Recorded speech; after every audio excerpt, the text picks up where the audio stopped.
What's up, Postnut? Wow, you're actually first. You're never first. Hi, Haas. How are you? Welcome to the stream. I heard you're going to the gym, Postnut. Sounds like fun. They call me the Minuteman. They don't call you the Minuteman for nothing.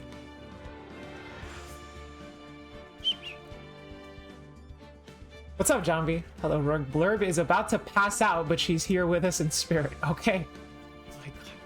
Yes, it is Waste with Tourney Wednesdays, Mishlove.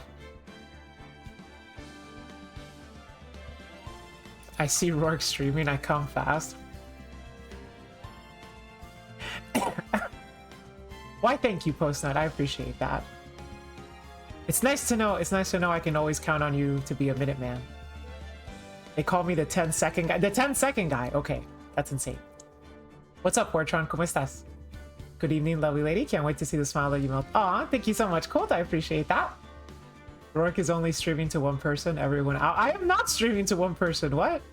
Careful, you don't want to choke. I am wearing a choker, so. What's up, Xerox? What's up, Triton? What's up, Mishlove? Let's see. If this card is in your hand, you can destroy 2 other monsters. An earth monster if you do special summon this card. Also, oh my God, that's Lithogasm. I hate that card. Oh, whoops. I just saw that, Oni.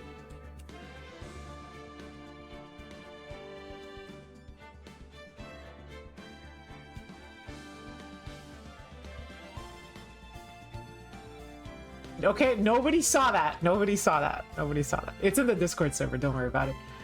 And hey, Xerox and hey, Mid. Why did you only randomly? It was just a typo, okay? I just typed it in mad quickly, okay? It was just a typo. Just get off my back. Oh my God. Yeah, Lithogasm. I wasn't paying attention because I was still getting ready. I just took a shower, so I had to dry my hair.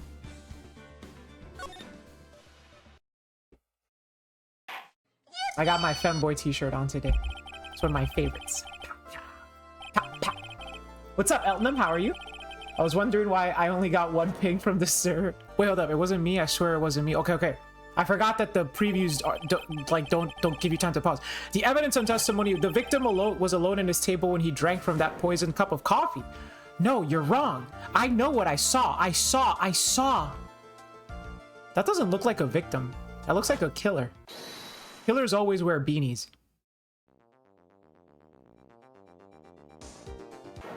I saw someone else there. A man. He's the real killer. That looks like Phoenix. Is that Phoenix slipping a melatonin in that dude's coffee?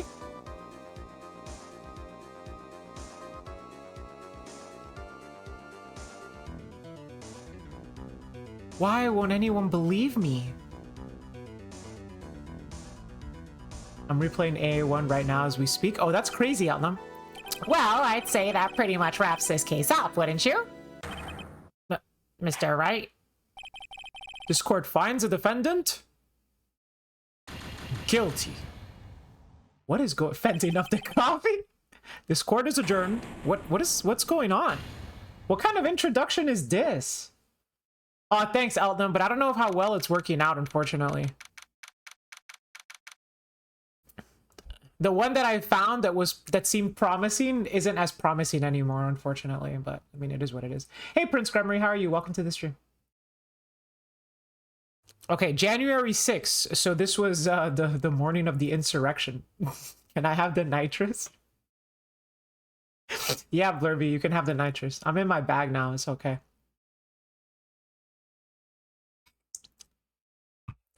In my bag now. In my bag now.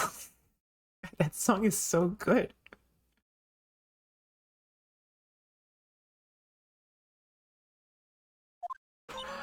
You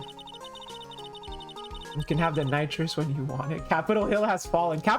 Wait, when was the riot? Was the January 6th insurrection? Was that morning or afternoon? Does that mean that this case is taking place before or after the insurrection? That's what I want to know. Okay. We got Maya here. It wasn't January 7th, it was the 6th. Okay, it was the afternoon, so this is before the insurrection. This is before the storming of the Capitol. You know, like, as stupid as that was, it's one of those things where I'm almost like, damn, I wish I could have been there. Just so I could have said, just so I could, like, tell, like, future generations, like, yeah, I was there. You know what I mean? That shit would have been badass. Where were you on January 6th? Where was I? January 6, 20... That was 2021, right? 2021? It's probably just at home. That was like, that was prime pandemic. Like nothing was, school wasn't even in session yet. I was probably home.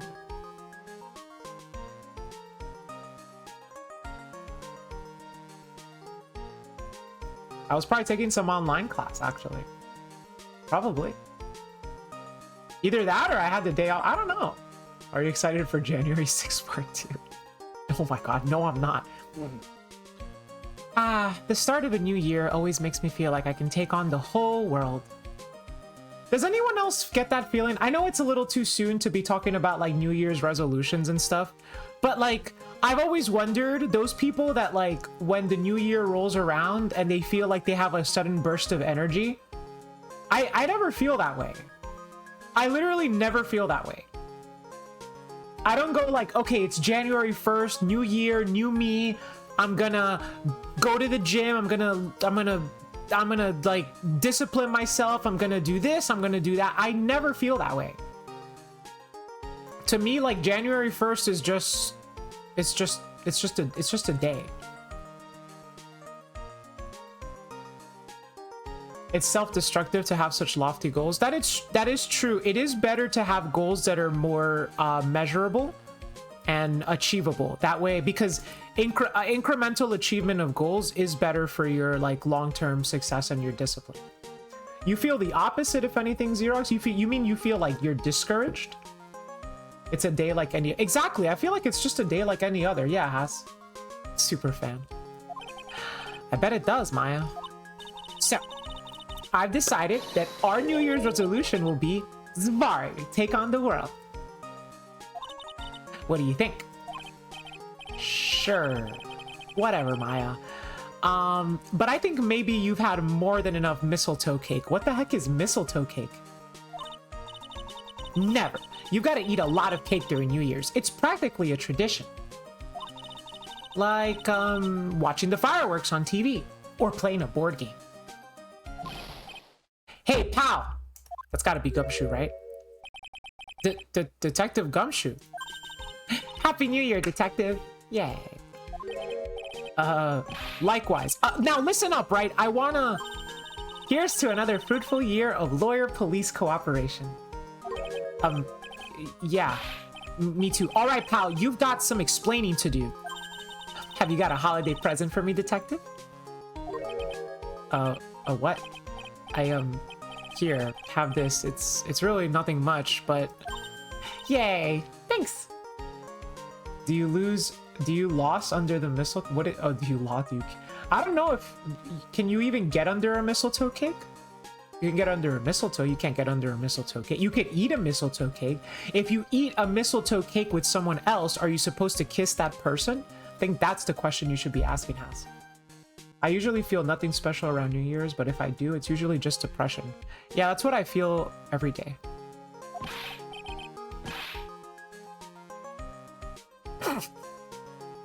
Look, pal, we need to have a talk. Take a seat. Hey, what about Pearly? You haven't forgotten her, have you? No. I mean, yes? I mean, no. Are you doing this on purpose? Huh? I guess I'm busted. How did you like my first practical joke of the year? Very funny, pal. Now, let's see how funny you think it is when I show you this. What is it? A magazine? Hey, I want to see. Deadly poisoning brings guilty verdict. Defense attorney Wright trounced. Trounced? Let me see that. The defense attorney gave an almost childishly amateur performance yesterday. What the heck is this? It's a report, pal, about you. Listen to this. Mr. Wright must take full responsibility for the ruling in this case. Well, and don't tell me you don't remember anything about it. But I don't remember anything about it. When was that issue from anyway? December of last year, which I guess makes it last month. I'm surprised Gumshoe didn't come into the office and be like, Phoenix, I haven't seen you since last year. I love it when people make that joke. That is like my favorite joke. That's like top 10 jokes, dude. I haven't seen you since last year. I love it when you come into work the first day after New Year's and you get to tell your coworkers that. Oh my god. Oni, isn't it just the best? You're such a dad.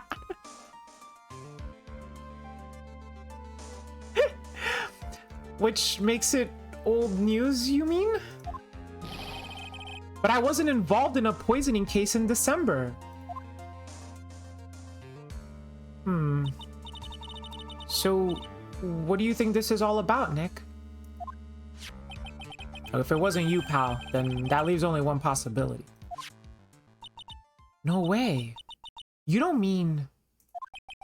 a phony Nick? This must be Gumshoe's idea of a joke. I guess he's starting off the year with one, too. Magazine clipping. An article from December 5th says I was trounced and my client was found guilty. Does trounced mean anything specifically? Like, I kind of always thought trounced means like defeated, right? But like, does it have like a legal terminology or something? Because they highlighted it in red. So I'm just wondering. What's up, Kupo? How are you? Welcome to the stream. So, what are you gonna do about it, pal? Let's see if I could actually see anything. No additional information. It just means beat soundly. Okay. What do you mean? What am I going to do about it? Well, it's your fault that the judge found the defendant guilty in this case. My fault? How do you figure that? Because the Phoenix Wright is super famous now. Well, maybe only sort of. Yeah, see what happens when you hotshots start getting too full of yourselves? But I didn't do anything wrong. At least not that I can remember. You better make this right, pal. Now. And that means taking the case back to the court. Got it? Sounds like we've got our first case of the new year. Let's tackle it with gusto. I don't know. The judge already issued a guilty verdict once in this case. It's not going to be easy to get it overturned. Gusto reference. I love it when they make Gusto references in this game. I guess New Year's resolution is going to have to wait until next year. Wait, I wonder what her New Year's resolution is. So you're taking the case, right? Good. I'm gonna head over to the courthouse then. After that, I'll go back to the precinct. Drop by if you need something, okay, pal? Isn't it kind of weird to get mad at a lawyer for losing a defense case? What if they're guilty? I guess you're not wrong, Oni. Maybe it's kind of like... I'm gonna give an awful example, but maybe it's like how people get mad at teachers when students fail, even though like the kid didn't put any work in. Maybe it's like that. If a client entrusted a case to me based on my reputation, I guess I'm kind of responsible. But why would someone want to impersonate me? What sort of guy would do that?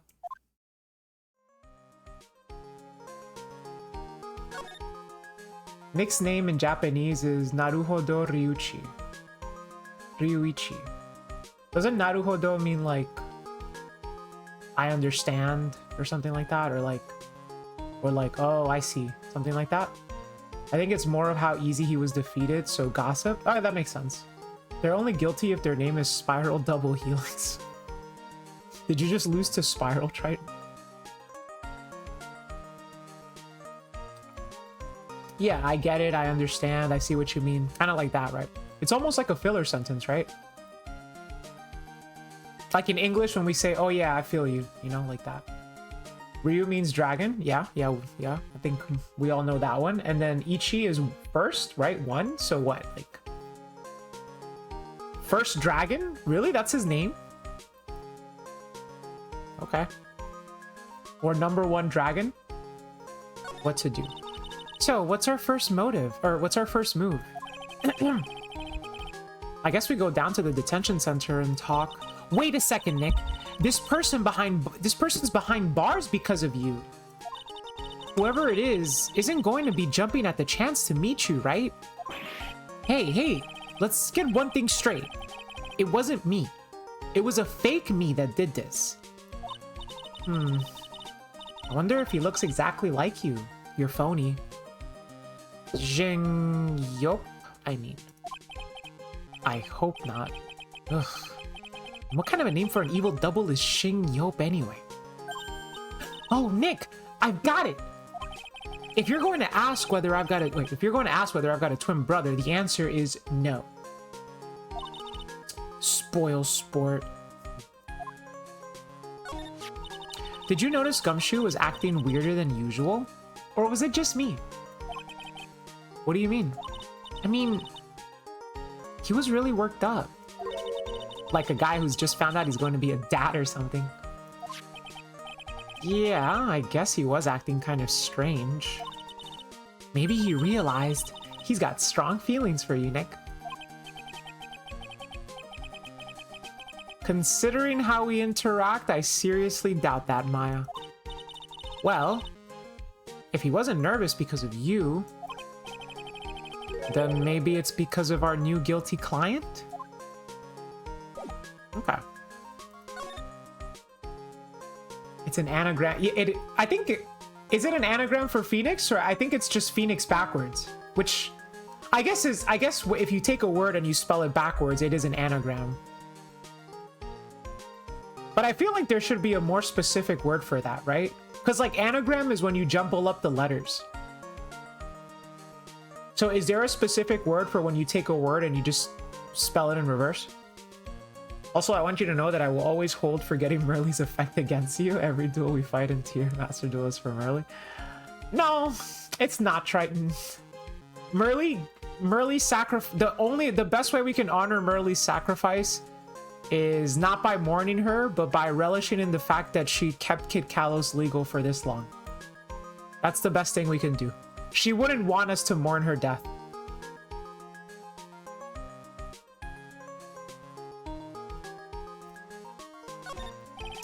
Charlie, a quite decorative plant. He's sort of a keepsake, something to remember Mia by. Sure, the office is a mess, but I never forget to water this little fella. As is customary with a... No, palindrome is a word that is spelled the same way backwards and forwards. So Phoenix is not spelled the same way backwards and forwards. And as is customary with a new case, I will check out all of the new flavor texts. An old movie poster. Apparently this was the first movie that made Mia cry when she saw it a long time ago. Maya watched it recently and said she cried all night too. Chat, do you remember what the first movie that made you cry was? I don't think I remember that. Oh, actually I do. It was The Fox and the Hound. That was the first movie that made me cry. Which I guess is why it's back up on the wall. I'll have to check it out one of these days. There's a giant building just outside the window. It's the Gatewater Hotel, a high-class luxury hotel. The chain is getting so rich that they bought a whole chunk of the town next over and started building a huge theme park. It's going to be called Gatewaterland. Wonder if that bellboy is going to send me a greeting card this year.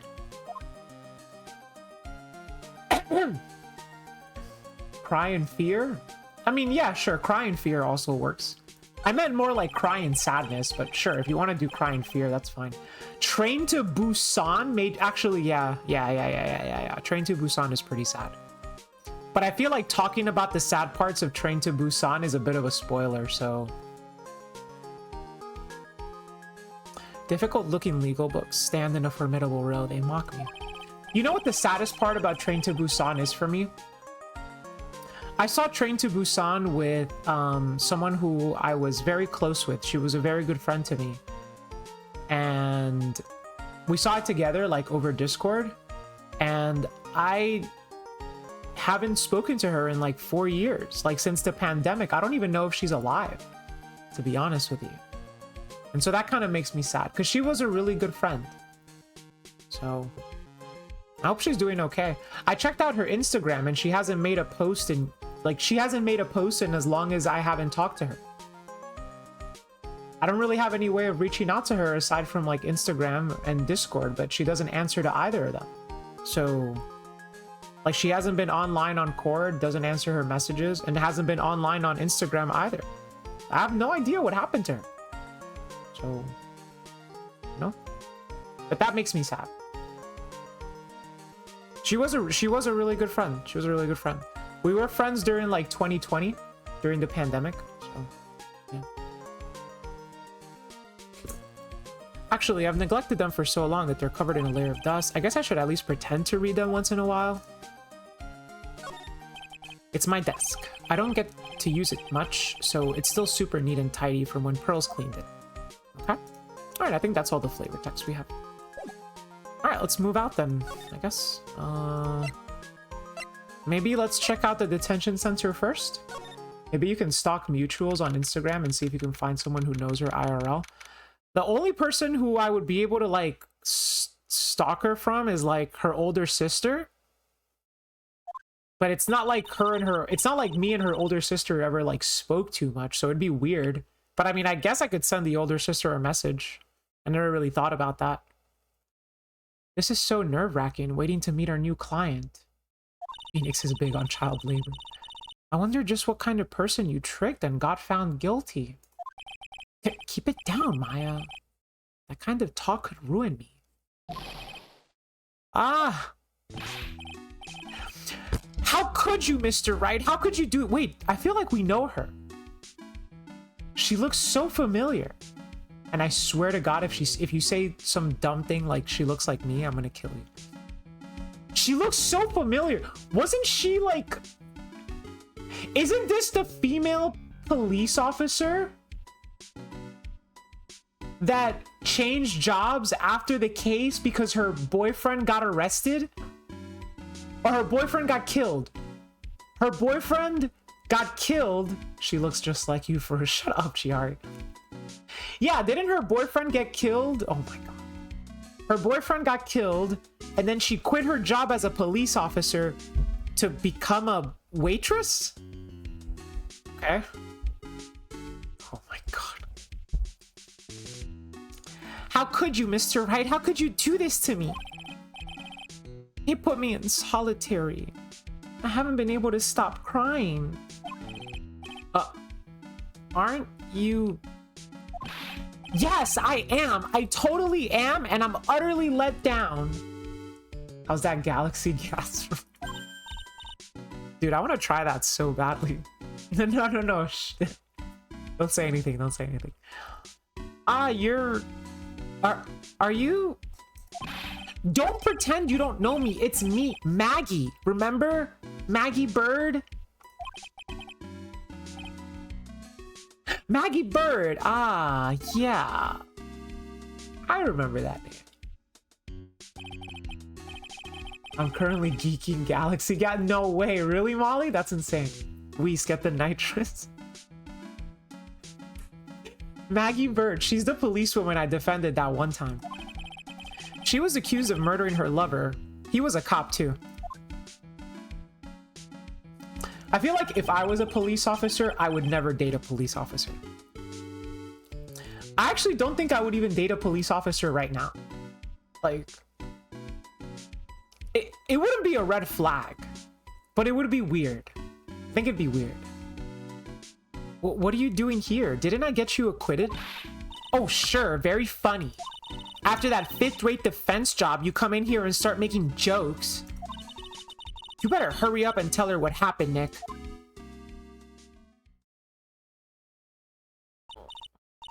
Oh. I see. So that's where we stand right now. I'm sorry you've been caught up in another murder. This is the second murder this chick gets caught up in. I dated one a few years back. It was weird. I'm not surprised, Kupo. I think Postnut dated a police officer. My whole life has been nothing but a whirlwind of bad luck and failures. I vaguely remember her saying the exact same thing last time. But I don't mind. What's one more disaster in my life? Yeah, she and I have the same attitude, right? What's one more disaster? At least now the real Mr. Right is here with me. I won't let the world keep me down, sir. Maggie Bird. Okay. So, how come you're dressed like that, Maggie? Last year, you looked so sharp in that police uniform.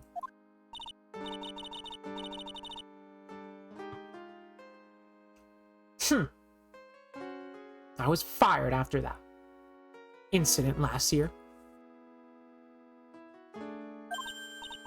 Oh, I'm sorry. It's okay. I don't mind one bit. I enjoyed being on the force, but I think it was time for me to move on. So, what do you do now? In the second act of The Life of Maggie Bird, I'm playing the role of a waitress. Oh my god. I feel like that's exactly something I would have said during college. God damn. Or maybe she is a little bit like me. A waitress? Yes, in a French restaurant. It's a small place, but it's quite fashionable. My charming smile and shapely figure came through for me. And the owner, Mr. Armstrong, hired me straight away, sir. And then you got into this mess straight away, right? Yeah, you could put it that way. The second act in the life of Rourke Carlos. It more like the second act in the life of Rourke Carlos. You know? As in, like, Carlos is the second act. I mean, I don't know. I would cut my hair that short, Chad, but I don't think I look that good with short hair. That's the thing. I feel like it was a maid cafe in Japan and they localized it that way. It could have been a maid cafe, probably. Yeah. This whole mess started on the 3rd of last month. And it happened at... Oh, shoot. How do you pronounce this? Très bien, right? Yo, Bimbo, I need... Don't you know French? How do you pronounce this again? Très, right? It's très bien.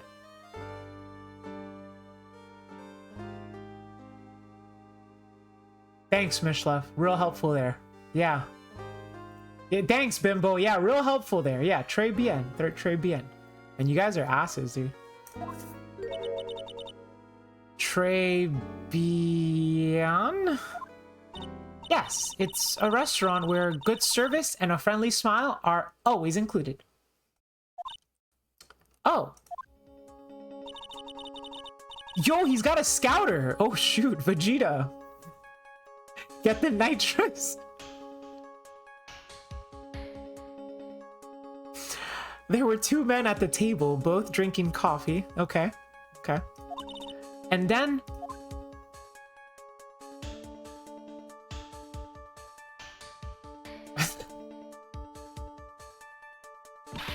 one of the men slipped some poison into the victim's cup. They call me the cup. Weren't you talking about DBZ brain rot yesterday? I literally was. I was. Yeah, I was.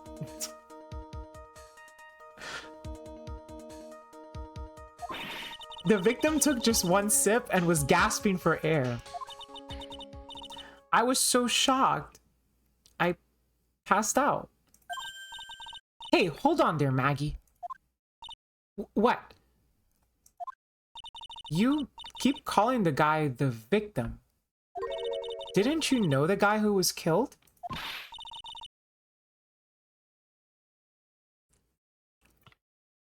Not at all. I'd never seen the guy before. Oh. So she wouldn't have had a motive to kill him then, I guess. And the other man, the killer, you saw him, right? Of course, a good waitress must be attentive to the clientele. So, you saw the killer, but you were found guilty of the crime anyway. How come? Well, you tell me, Mr. Wright. I guess the answer to my question is my phony. Anyway, she saw the killer. Better see if I can get a description of the guy. What if this was the guy that killed Dustin? I wouldn't be surprised if we see that, that student who was between universities again. I wouldn't be surprised if we see him again in this case. So, if you saw the murder, why were you still convicted? Because no one else saw. Saw what? The other man. The one who put the poison in the victim's cup. Everyone testified that way. Mr. Armstrong, the customer, everyone.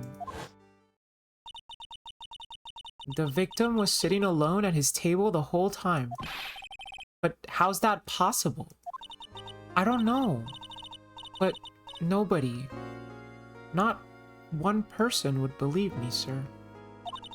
Even Phoenix Wright. My one last hope for a fair trial failed me. What a pathetic defense. My granny could have done a better job. Yeah, the twink. Look, that wasn't me, okay? And then they found a bit of incriminating in my apron pocket. They found something a bit incriminating in my apron pocket. What? A small bottle of poison. What? Put poison? It was in your pocket? She's even schizo. I am not schizo. Well, I passed out when the victim collapsed. A fathead! Yo, thank you for the resub. Appreciate that, fathead. How are you doing this evening? The killer must have slipped the poison into my pocket when I was unconscious. And no one else saw this other guy? No, sir. That's what everyone said, but I don't see how they could have missed him. The other guy. I was the one who took the coffee to the two men. So it's like Vegeta and Goku. It's like Vegeta wearing a beanie. Oh, and what was your impression of them? Well, when I first saw them, I kind of thought they might be in the music industry. In music? How come? Well, one of them had some sort of earpiece and an emo musician's look about him. And there was a sample CD on the table, sir. An earpiece and a sample CD. Oh, so Vegeta was trying to get him to listen to his mixtape. An earpiece and a sample CD, huh? Did you get a look at the CD at all? Dude, I had a friend back in college who was trying to be like a SoundCloud rapper. And he was so bad. He was so bad. But he actually like would make his own CDs with like cover art and everything. And he would like give them to us. And the cover art was always like the lewdest cover art you could ever imagine. And he would just put it on these CDs and just give them out. And it was like, bro, I don't even have a CD player. Like, what do you want me to, like, what do you want me to do with this? Like, no one even had a CD, like, literally nobody had a CD player, but, like, he would, like, burn the CDs, like DJ Spit tier. I don't know who DJ Spit is, but he was not good. He was not good. It was not anime girls, Bimbo. It was real, like, it was 3D girls. It was like lewd pictures of 3D girls on the album cover. They still do that shit in Times Square. I wouldn't be surprised if he's there right now, please. Still trying to like get that mixtape in or something. But yeah, he was not good. He was not good. But he did work hard. I mean, he you know, to his credit, he was a hard worker. But man. Yeah. Yeah. Poor guy. Honestly, poor guy. It had a band's name written on it. I think it was MC something. They must have been preparing for their debut, I guess. So it was a band CD. Maybe like a promo disc? Maybe it was MC Screwdriver. Get serious, Maya. Would you buy the CD of a group named that? What was the name of that group again? MC Hacksaw? No. MC... And what about the killer? What did he look like? I envy folks like that. What do you envy about that, ladies? Well, I don't really remember. Only that he was a young man. Well built, like the victim, really.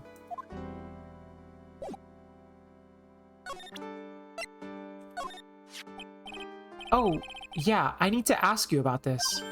Hey, this article's about my case. Can you tell me anything about the guy who was pretending to be me? Yes, sir. It was the morning after I'd been arrested. I met you in the visitor's room here. You were wearing one of your super sharp suits. Me?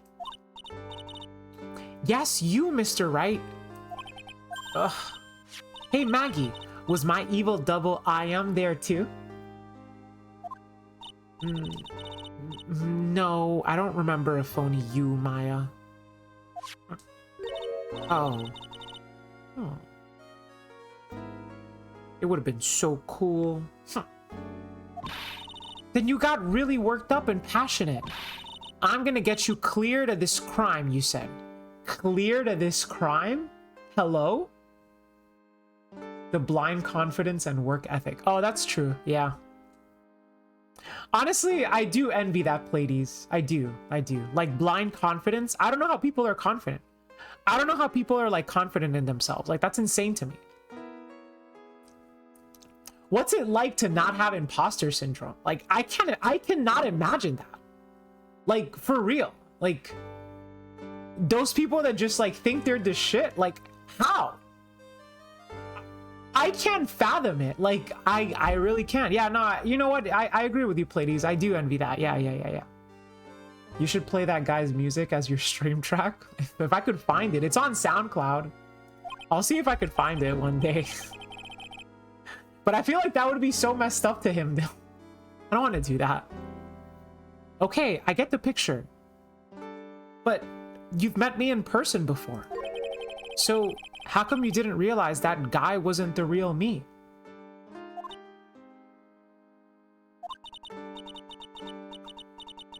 I guess looking back now, it was a little strange. Only a little? Well, okay. So, you were a bit taller than normal. And you looked a bit shady. And your voice was a bit weird. You had this kind of funny accent. So the guy was nothing like me then. But he had your spiky hair and blue suit. Is that all it takes for someone to imitate me? How about everyone else in the courtroom, like the judge and the observers? Didn't they realize he was an imposter? Everyone had these big question marks on their faces. But it seemed that no one wanted to say anything, sir. This case just keeps getting weirder and weirder. Mr. Wright, do you think it's possible to get a retrial? Probably. The court ruled in the absence of a genuine defense attorney. So we should be able to get a retrial. Mr. Wright? Do you think we'll win the next time? Sir? My life has been a full course meal of bad luck, complete with defeat for dessert.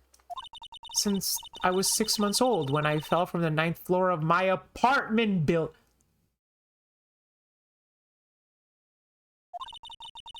I've been hit by all sorts of vehicles, gotten sick from all sorts of foods, failed at almost every test I've taken, experienced almost every kind of disaster. I even landed a phony lawyer when I had the misfortune of being accused of murder. But I will survive.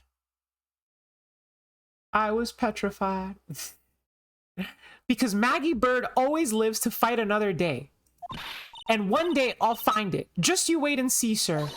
I'll find that one single moment of good luck. Damn. She's kind of inspirational. Ugh. Zin Yop is really gonna pay for this. But what are you staring at me like that for? But Maya's right. Whoever it is that thought it was a good idea to use my name and get an innocent girl convicted of murder had better watch out. We'll find him. Don't you worry. We'll get Zin Yop for you. Thank you. Oh, I'll tell you where Très Bien is then. Right. The restaurant where the murder took place. Yes, sir. When you go, please tell Mr. Armstrong I said hi. Sure. All right, Nick. Let's go check this restaurant out and its food. And its food. Wow, okay. Maya's priorities are in the right place right now. Okay, well, we could go to Très Bien, or we could go to the Criminal Affairs Department. Let's do Très Bien. January 6th, Très Bien. Okay, I guess this was the scene of the crime here. You know what this place reminds me of? There's like this chain of tea places in New York City. I believe they're still around. They might actually not be around anymore. They were there like pre-pandemic, but I think they're still around. I haven't been since 2020 though, so I guess I wouldn't know. But it was called Alice's Teacups. And it was a Alice in Wonderland themed cafe where you could get like tea, pastries, sandwiches, etc. They were really good. They were really good. But I don't know if they survived the pandemic, actually. I haven't looked into it. I should probably look into it the next time I go to New York City. Wow, look at this place. Look? More like smell. What is with this suffocating scent of flowers in here? Then again, girls like that kind of thing, right? Actually... Actually, I'm not all that into it. No one's coming to see us. Maybe there's no one here? Don't be silly, Maya. This is a restaurant, and it's open for business. Hello? Anyone here? I don't believe it. There really isn't anyone here.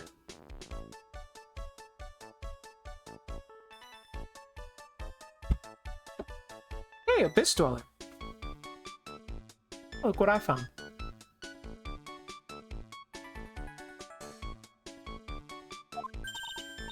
Perfect. Let's get intrusive. If there's no one here, we can take anything we want. Yeah, I suppose we can. Okay, so there's no one here.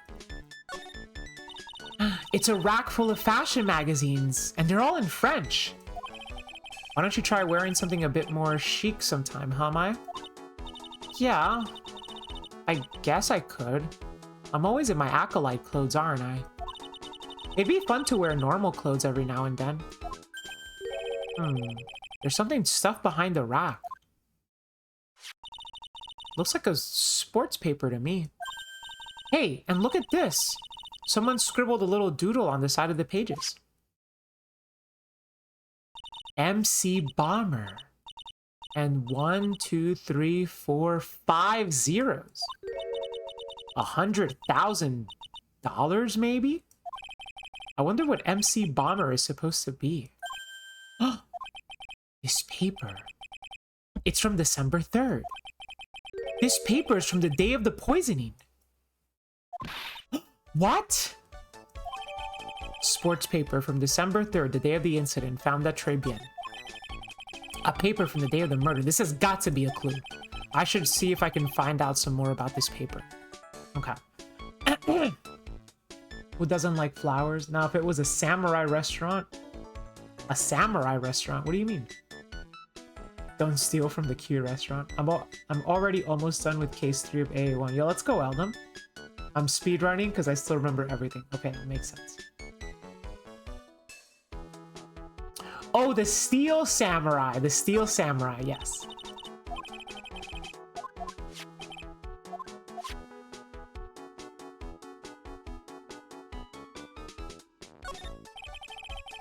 It's the restaurant's front entrance. There's a sign hanging from the door written in French. It probably says open or closed.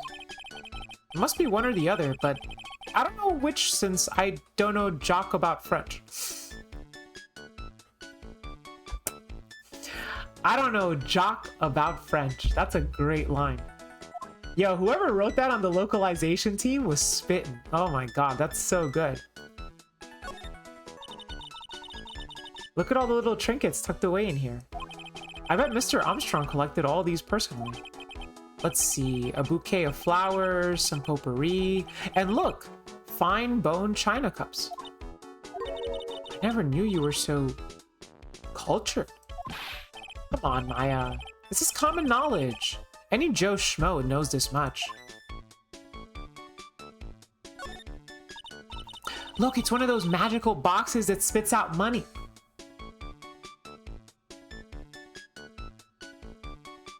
Really, Maya? You know, you're the only person who would ever describe a cash register that way. I wish I had a magical box that spit out money.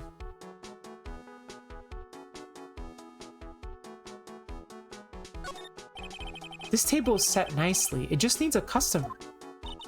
What do you think this flower is, Nick? Let's see. Well, it doesn't look like a tulip. It's not a sunflower, I don't think. Duh, even I could have told you that. Well, those aren't the only kinds of flowers I know, dagnabbit. I'm a lawyer, not a botanist. Oh, those are the only kinds. Who says dagnabbit?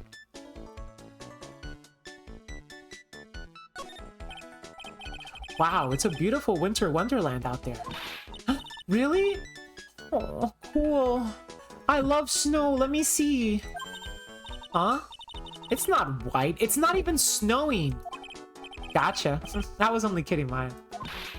Nick, there are lies that are okay to tell and lies that are definitely not. All I did was tell an itty white lie about non-existent white snow. I agree with that, though. You never lie about snow.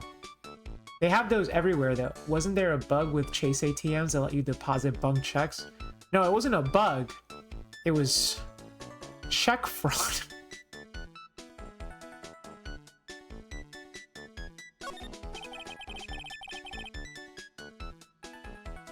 This must be the table where the murder occurred. I guess so, with all this police tape around it. And that stain must be from the poisoned coffee. Don't go licking the tablecloth, okay, Maya? Well, why would I lick it? I'm not a cat, you know.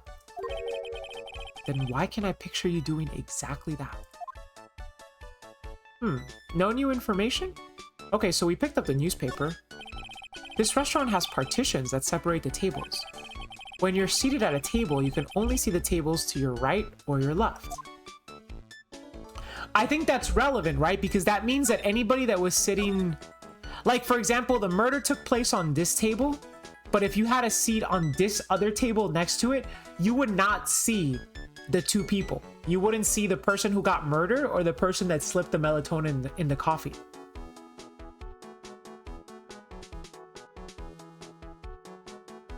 I think we got all of the info then. Yeah. Okay, no one else is here. Let's make our way out.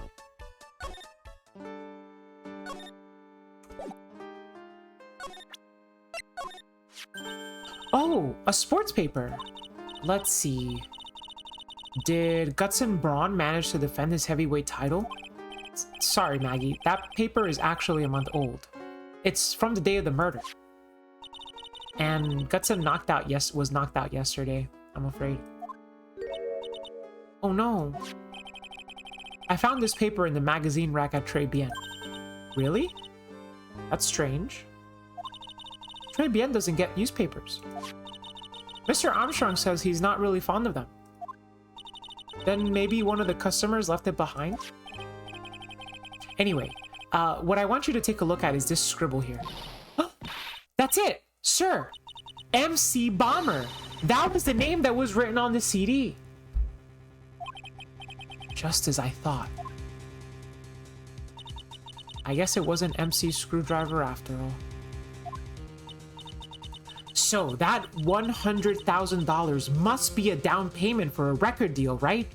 Okay, we're jumping to conclusions here though, because there's no dollar sign there. So we don't even know if they're talking about a monetary amount or something else, let alone a record deal. If someone gave me 100,000, I'd sing for sure. I mean, yeah, me too. The Master of Karain or the Spirit Song or even Maya's theme, I would sing it. Okay, Maya, chill out. So if the sample CD was on the victim's table, that means this newspaper may have belonged to the victim. You're right. So the victim left this behind on the day of the murder, huh? I think we better step up the investigation. Don't you, Nick? Okay, interesting. Nothing to say with regards to the newspaper. And then, can I check this out? So, hold up. Hold up. I didn't catch this previously, but I saw it just now when they zoomed in. Look at this doodle. That's Masked Star Damask. He's got the brooch, he's got the outfit, he's got the hat, and he's got the mask. That doodle is Masked Star Damask.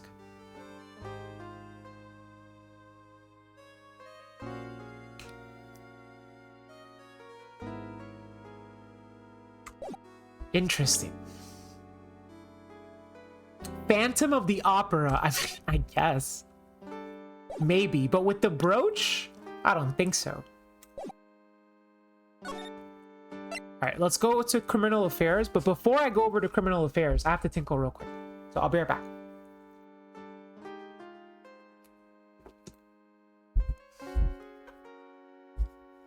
Chompy will keep you all company as usual. Chompy, what do you think of the case so far? Let him know.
turned. Chompy, want to eat cake in the cute restaurant with me? Oh. I would love to, honey. That's an interesting theory about the case, Chompy. I'm glad you think so, Xerox. I just have a sneaking suspicion. Oh, he's so cute. Alright, let us proceed.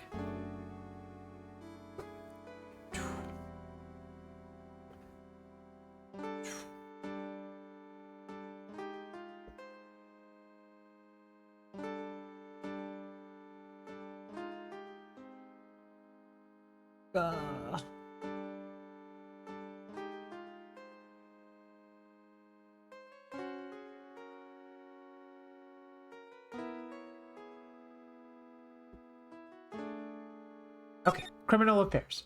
So I'm doing a randomized hardcore Nuzlocke and Pokemon Fusion, and I just found a shiny Rourke. Really? This is clearly the run? Yo, let's go. It's been ages since we came down to the pre-scene, huh, Nick? Looks like Gumshoe isn't around.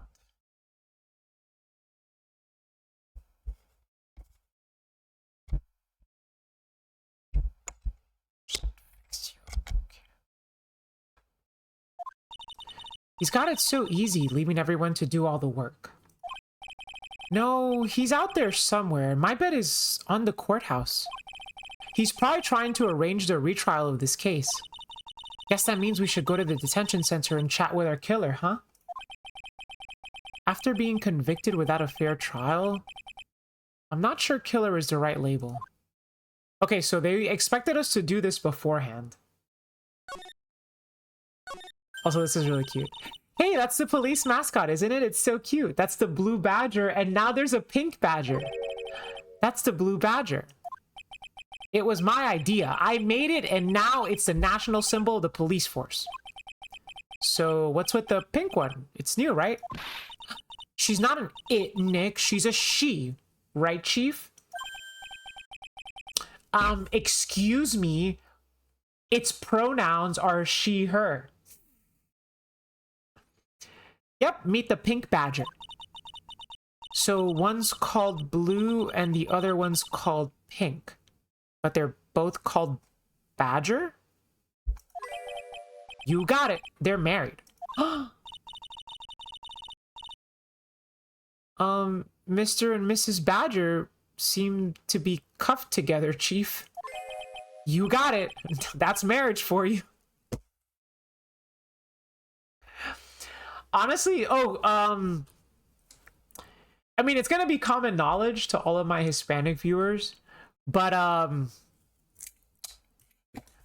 if you don't know this, you might know this already, chat, but it's like a kind of like a cute tidbit. In Spanish, the word for handcuff is esposa, which literally means wife. So an esposa is a wife, and esposas are handcuffs. So like the joke runs pretty deep. Like I'm 100% serious. That's a red 100%. Like esposas, like that's a handcuff, and then esposa is your wife. So whoa, a mascot that's deeper than the deepest of deep oceans. That's mascot lore for you. This must be the chief of detectives here. He's glued to his computer screen. What? Master the Mouse turned up at the bank. What's he doing? Hands up, you scalawags. You're under arrest. Hey, that's our job. Looks like Rhonda Lights opted for a new career. Quit surfing the net, Chief. Sorry, I was just, things feel pretty tense in here. Okay, so now Rhonda Light is like, he's like a vigilante now? He's solving crimes instead of stealing? Esposas and esposa. Yeah, Giari. These are the detectives' desk. There's computers and files on each one. Funny, they're a lot tighter here than I expected. I guess the detectives don't spend a lot of time at their desk. That must be one of the detectives. He's mumbling something to himself. Don't die running a red light. Die the old-fashioned way, of old age. We have a winner. Inject a bit of humor, that's the key. He must be coming up with slogans for the safety campaign, I guess? Yeah, Rhonda Light is literally Batman now. He went from femboy to vigilante. A poster of a female police officer. Wait, no. That's the latest Babes in Uniform calendar, my bad. Okay, not much going on here. Wait, so then... Now what? I showed her the newspaper clipping. Didn't have anything new to say. They didn't have anything new. Back here?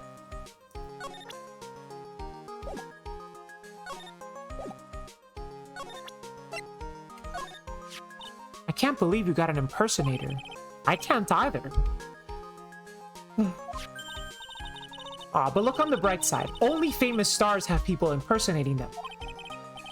This isn't funny, Maya. It's not just an impersonation. This guy stole my identity. And someone may have been wrongly convicted as a result. Guess you should have gone into showbiz, huh, Nick? Ugh, I'll never understand how your mind works, Maya. MC Bomber. And don't forget the 100,000 too. There's something about that name, MC Bomber. Yeah, it's a pretty unusual name. Everyone's worried about bombs these days, I guess. I'm not sure that has any bearing on anything related to this case. Anyway, we should really look into this some more. How many hours you spent on this game? Maybe like 20 so far? I guess if we just count up all the streams, ATP. There's case 3. Case 1 was pretty short. So that was like maybe 6 hours. And then case 2 was like 9 to 12. So yeah. About like 15 to 20, I guess. Sounds about right.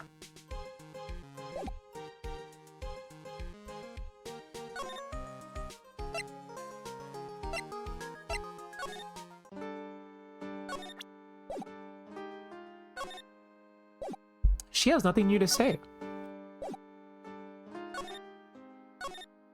This guard monitors the visitor's room. I bet they don't get too many waitresses in here.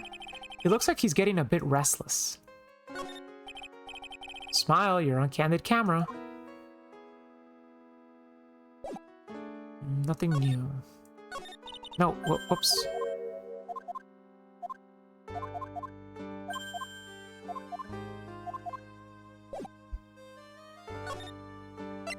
Let's go back to the cafe. That's all we got.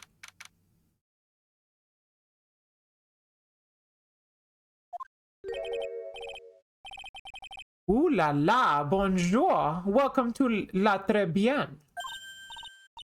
Oh, hello? What happened to Maya? She's frozen stiff.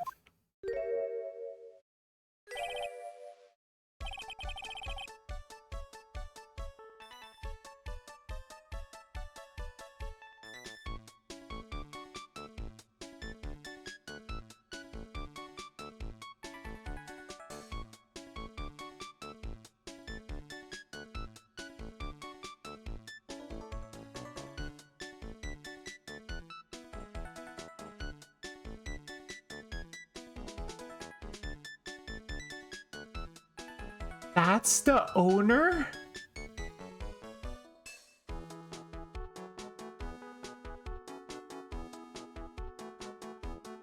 Okay, how do I do a French accent?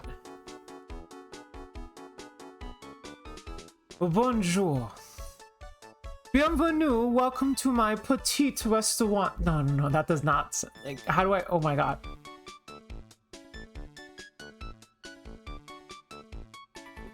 Bienvenue, welcome to my petite restaurant.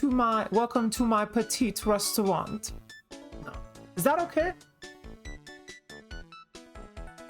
Yeah, but the portrait doesn't show him dressed like this. Huh?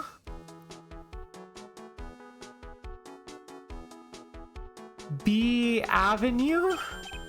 Oh non, mi petite tulip. Huh? Me? Look at his face, likely kitten rejected by his own mother. You are fatigued, no? Hello, you need this? An aromatic bath oil melange of neroli and la rose, my personal recommendation. You think I need what? Oui, just add a couple drops of these mixtures with the bath water and voila.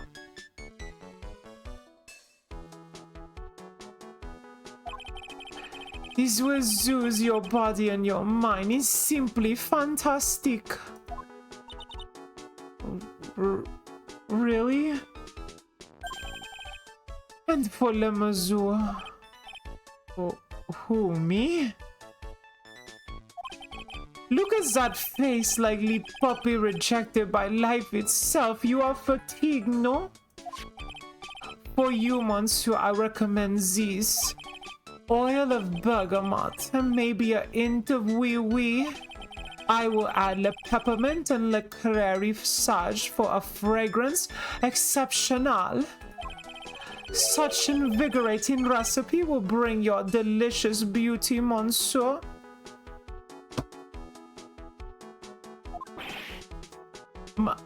My beauty? Hello, if you will be seated, I will bring you the special menu of the day. Actually, we're not here to eat. We're lawyers. Ma bien sûr, I know this already, monsieur. You are the Phoenix, right, no? Yes? You know me? Ma, oui, I never forget a man who flirts with me. Especially in court. I guess he was cross-examined by our mysterious Jing Yup. Looks like everyone to do with this case I know who I... Wait, it looks like everyone to do with... Wait. Okay, this is a weird sentence. It looks like everyone to do with this case knows who I am already. Is it just me or is that a weird sentence? That's a weird sentence. It looks like everyone to do with this case knows who I am already. It looks like everyone knows who I am already. It looks like everyone to do with this case. That's the weird part of the phrase. I wonder what sort of impression Xing Yup's been leaving on people, don't you? Allow me to introduce myself to you again. I am Jean Armstrong Enchanté. Enchanté.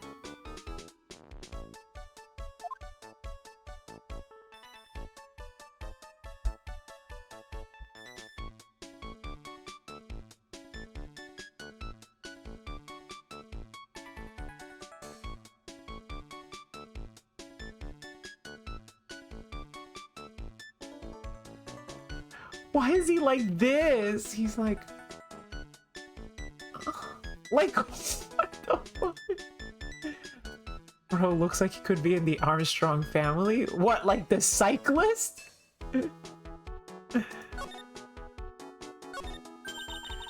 So, what does Très Bien mean anyway? Came in at the right time. What's up, Rapids? He's standing like any mini. I know Très means... 3, right? No. Très bien is Francois. In English, you would say very good. Oh, very good. Oui, exactement.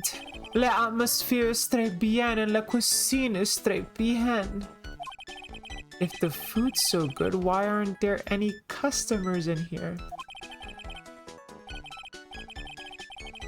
Oh, I haven't seen Full Metal Alchemist, no. My cuisine is not for all. Some people, they do not appreciate la haute cuisine. I thought everyone liked hot cuisine. Since I have lost Maggie, I do not have enough, and... So you're running this place on your own now? Oui, for the moment. No one's answered my advertisements. Oh, pour moi. Please don't eyeball me while you say that.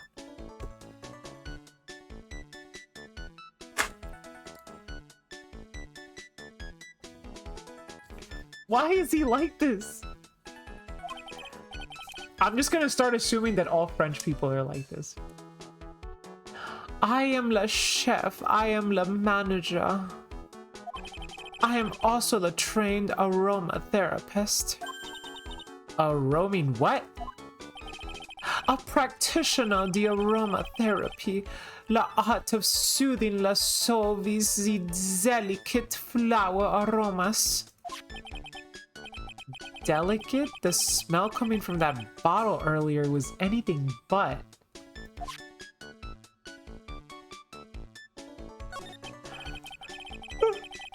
So could you tell me what you know about the incident? Bien. It makes me sad to remember it, yet I remember it so well. More than a month has passed since it happened. Yeah, I guess it's been about a month since Maggie's sentencing. So it was the 3rd of last month, just after one of these afternoon. A man who was in here for a coffee suddenly became ill. Because of the poison in his coffee? That is the truth as I know it. It was Maggie who took his drink to him. I was in the kitchen. I heard the sound of someone collapsing. When I came out to see what it was, he was already slumped in his chair. He was dead? Mon Dieu, oui. He was dead. Maggie had passed out also. And this man who died... Oh, and this man who died, was he alone? Oui, monsieur. All alone. I know that Maggie said there was someone else, but... I see. La police, they asked me many times. Are you sure there was no one else at the table, they asked.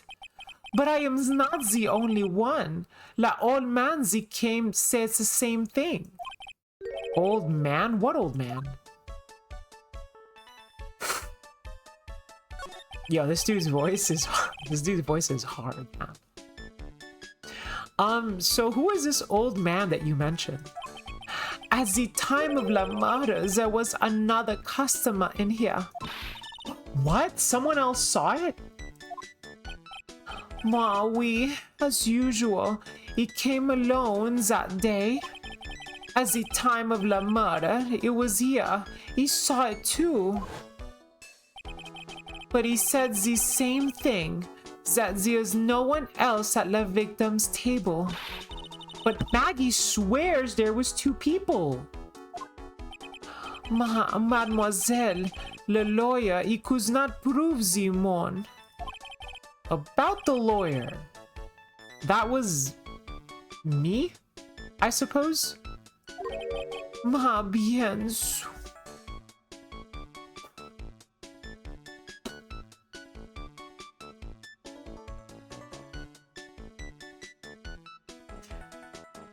Yo, I can't, dude.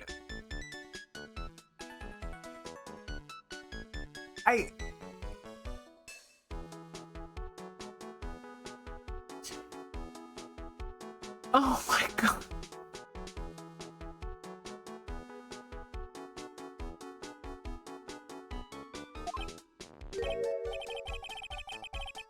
Oh my god.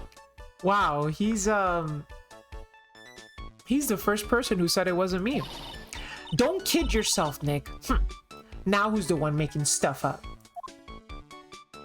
Okay. you know, he's pretty strong. Like, those are some muscles, dude. I guess baking, you know, I guess you really work out when you're like kneading the dough and stuff.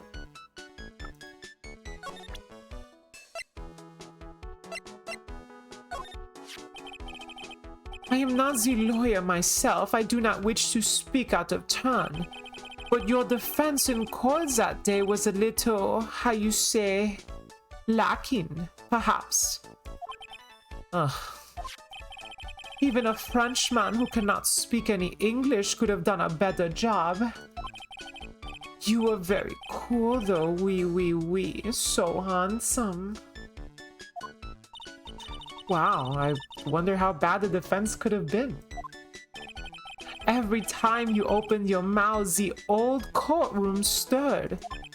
Oh man, that is something I don't want to imagine.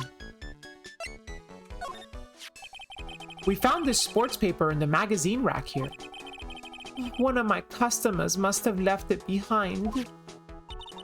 Do you have any idea which customer it was? The only idea I have, mademoiselle, I save for my kitchen.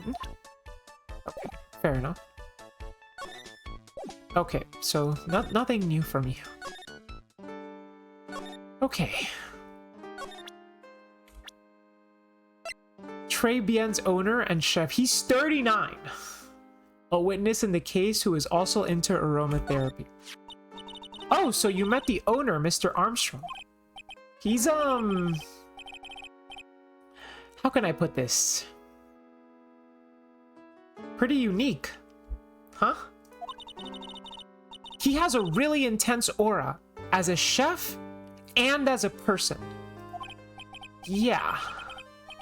Yeah, he has a pretty intense aroma too. So did Mr. Armstrong really not see the killer? Apparently not. Well, he's in the kitchen all the time, so I guess it's possible he didn't. Okay, nothing new there.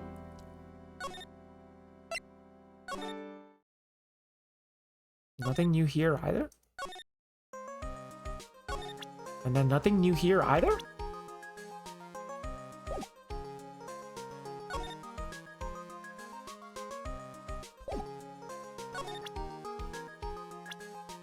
Huh. Do you know anything about this person? No. Oh, we actually have profiles on Mia and Godot. I guess Godot is going to be our prosecutor. So, like, did this guy just walk into court and start defending someone and no one asked? Pretty much dead to bread. Yeah, pretty much. Okay, I don't know where to go then. I mean, Maggie's like the only one we could really talk to, right? Actually, wait, I know what we could do. We could go back to the cafe and let's ask about Maggie.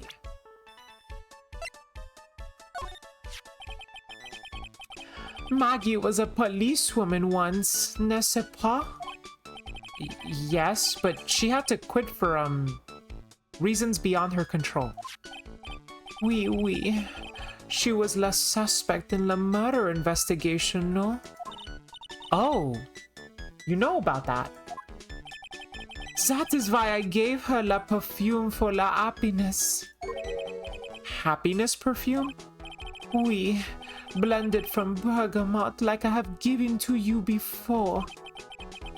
But she's been arrested again and found guilty this time. This is true.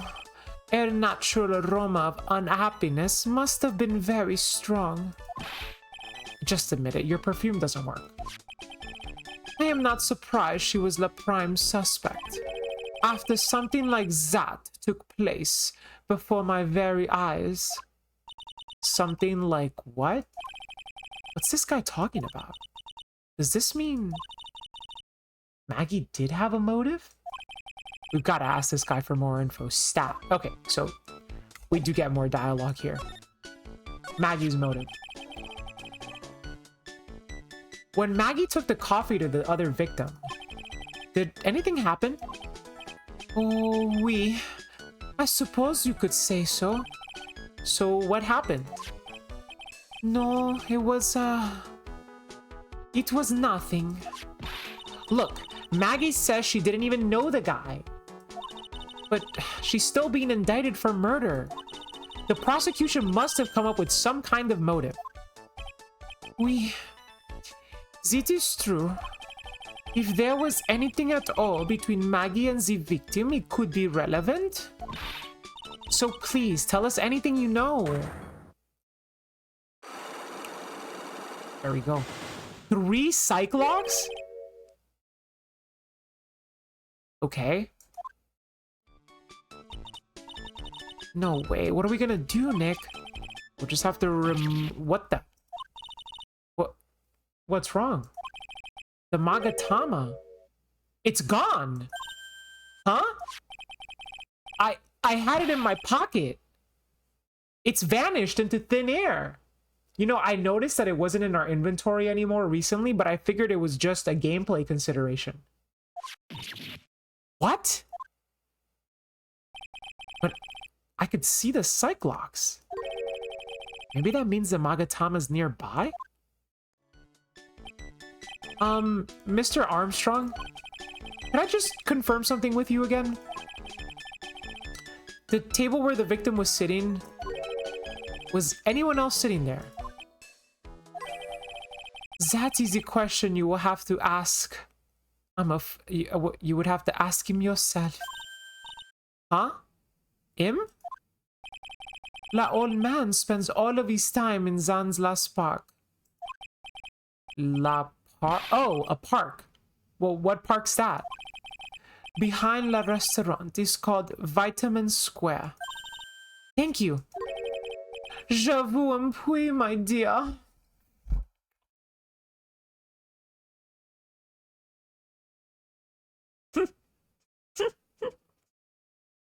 Oh my god, dude.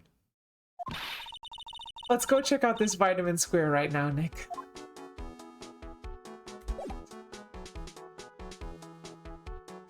Oh my god.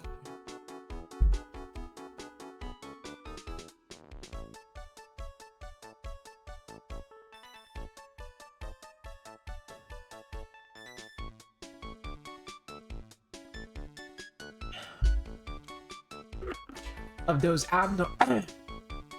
excuse me. Dude, I'm so phlegmy. Abnormal Titans? What do you mean, Prince Cremery? Well, give me a sec.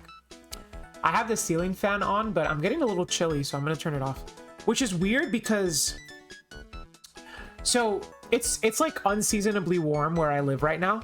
And tomorrow, it's gonna be warmer than it was today. Typically, I find that if the next day is going to be warmer, then that means that the night before the day is going to be hot. So like if tomorrow's going to be warm, then tonight is going to be a warm night. You know what I mean? That's usually my theory, but I'm actually kind of chilly right now. So I'm going to turn off the ceiling fan.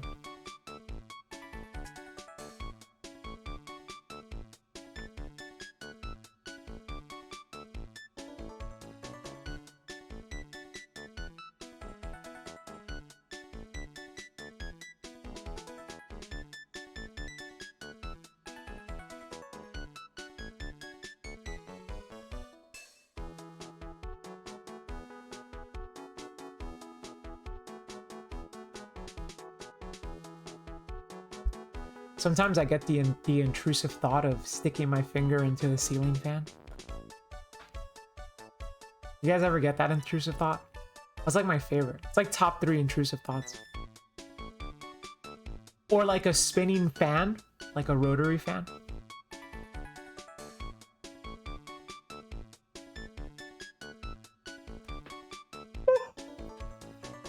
All right, let's go outside. Vitamin Square. January 6th, Vitamin Square. I see an apple, a strawberry, an orange, a bunch of pigeons. Yeah. Another orange. More orange. Wait, no, these are oranges, but these look like something else. And then a banana. So this is Vitamin Square. Well, obviously, that's a... Yeah, I see where they get the name from now. The fruits scream vitamins at you. Hey, Nick, That's the guy, right? Isn't that the old man Mr. Armstrong was talking about? Tangerines. Yes, that's the fruit. That grouchy-looking grandpa? He's throwing seeds out for the pigeons. Maya, he's not throwing seeds for them. He's throwing seeds at them.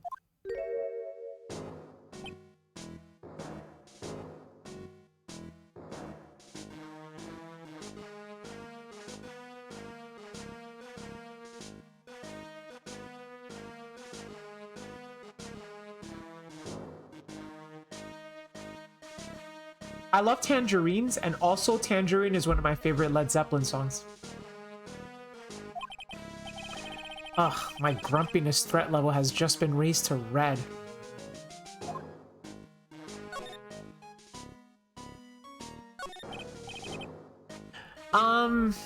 Excuse me? Wait, hold up.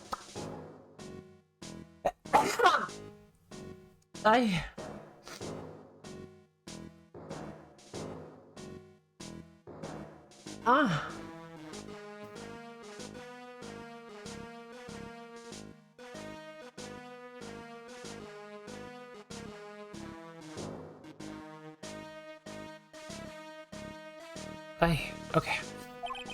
Ugh. Would you mind if I had a word with you? How do I do a grumpy old man voice?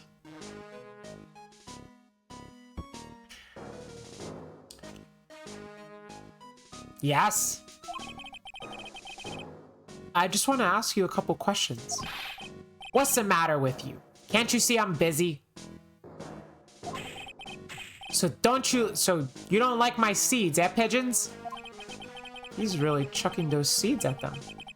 Is that Gonzo from the Muppets? Oh shit. Does kind of look like that. Go on, eat this. Excuse me, sir. Can I ask you about Maggie Bird? I don't know anyone. I don't know any Maggie Bird. Yes, you do. Maggie, the waitress at Très Bien. It's a disgrace, I tell you, an utter disgrace. A disgrace? An innocent young girl revealing herself like that? Revealing? You mean her uniform? The youth of today, they don't have any shame. No shame, I tell you, not 1 ounce. Whatever happened to the old Bushido values of Japan, like honor and modesty? Yeah, man, it's hard to do that. Waste Fraternity Wednesdays. Yes, Triton. What about me? I'm not wearing anything revealing. You? Your problem is you lack any sense of grace. Talk about hitting a girl where it hurts. Spendy, what's up? How are you doing? Très Bien. Do you go to Très Bien a lot? That miserable excuse. It's just hard for me to do old people without making them sound like, old bag. But this guy doesn't look like he was smoking for 40 years. Just got home from work. Oh boy, you get home late. I'm just playing Ace Attorney right now, Spinny. We are in the middle of the first part of case 3 from game 3. That miserable excuse for a restaurant. That garbage they serve in there, no, that garbage they serve in there is not food. Where's the sushi, the tempura, the rice? Très Bien is a French restaurant, sir. Where do you think we are, boy? In Paris? I want real food, not those snooty snacks. And what about those shameless girls? You mean the waitresses? You can see all the way up there. Yes, the waitresses. They're practically naked. It's a disgrace, isn't it? Well, isn't it? Listen, it's not my restaurant. Ha! It's a miserable excuse for a restaurant. That place miserable. He certainly knows the place. He must be a regular. But if he hates it so much, why does he keep going? Probably because he likes looking at the waitresses in their revealing clothing. Maybe try a Biden voice? Dude, I have not seen enough Biden speeches to really know how he sounds like. The closest thing I've seen to Biden speeches are like the deep fake AI voiceovers of like Biden, Obama, and Trump playing video games or watching anime.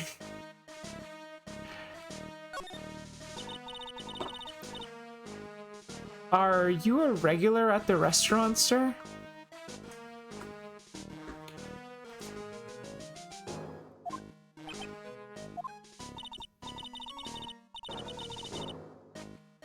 Show me the extra. Exactly. Yeah, exactly, Mishla. Oh, you think he's a horny old man? Maybe we could do like Master Roshi? Most informed American. Maybe he likes to check if they finally changed their clothes. But he seems too... His demeanor's too angry to be Master Roshi. It's just, if you dislike it so much, why do you keep going there? Yeah, like he's too angry. Roshi's not angry. That's the problem. Sir? No, I don't think Roshi works. There you are, you filthy... No. Plus, I don't even know if I could do Roshi. Huh. Roshi would be like... Huh, Goku? No. No. Goku? Goku? Huh, no. Goku... I don't know, dude. Roshi's hard. Goku? Goku? No. Goku. No. He doesn't want to come out. Goku? Goku. Goku. No. I don't know. I don't think I have it in me. There you are, you filthy pigeons. You want food? Ha, take that. How about Lord Voldemort? Lord Voldemort has a voice?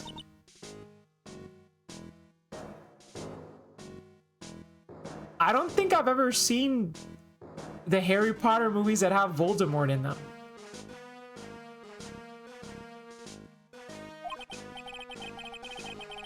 If he is, I should be able to find the Cyclock or two.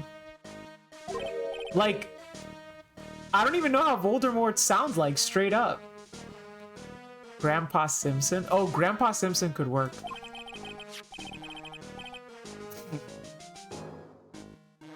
Maybe I could do like dang nabbit, you young teenagers. I don't exactly have the Magatama right now, huh? Remember, Nick, that Magatama is only on loan. You better find it or else. If Pearls ever gets wind of this, I'm going to be in a world of pain. Alright, well, let's take a look around to try to find the Magatama then. Job listings. Ooh, there's a magazine here. It's a magazine full of job listings. How do you make a voice like you're out of air? Like you're gasping for breath, like...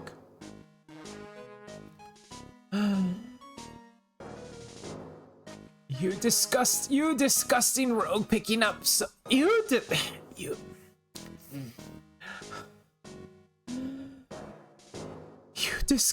disgusting... No. God.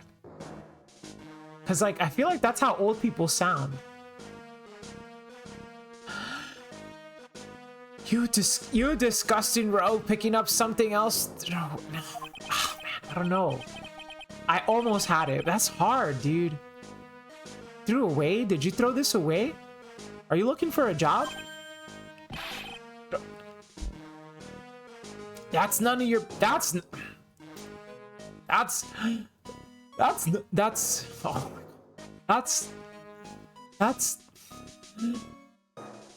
That... Yo, old people are hard, dude. You sort of whisper. Talk from your throat. You people,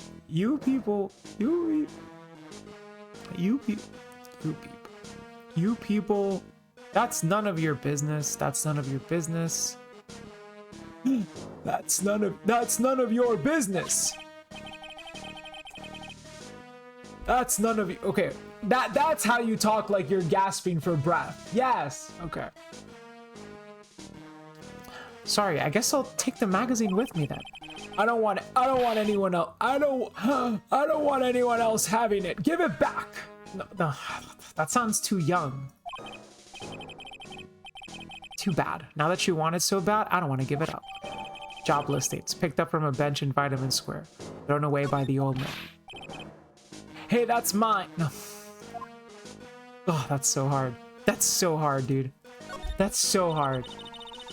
It is hard to maintain. It's hard to maintain, and it's hard to do it to make it consistent too. But I appreciate it. No, but I don't think I can do it long term though. But we'll see. We'll see. Of what? That you're supposed to eat a lot of them to ward off colds in the winter. You can't have fun during the holidays if you're sick in bed, you know. You don't have to tell me twice. Hey, look, pigeons! Yeah, and heaps of them too. Did you know that pigeons are a symbol of peace? That's a dove, not a pigeon. Poor things. So they can't be symbols of peace and harmony just because they're gray? Is that it? Yo, that sounds kind of racist. You're overthinking this one by just a smidge, Maya.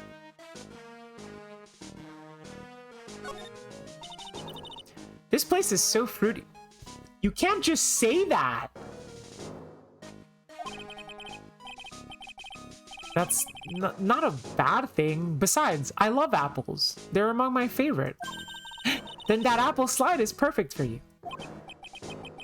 And what is so perfect about it? Oh, come on. Don't be a stick in the mud. Slide down it a few times. Go on. Woo-hoo. No way. I get covered in sand if I slid down that slide. Anyone can see that. Yeah, you're right. Otherwise, I'd give it a try too. This place is so fruity. Not that there's anything wrong with that.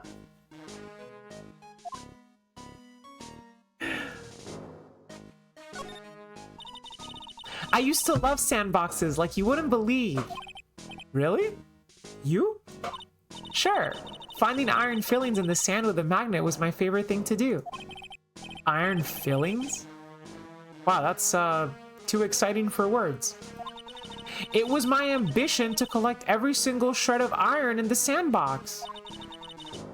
I was such a kid back then.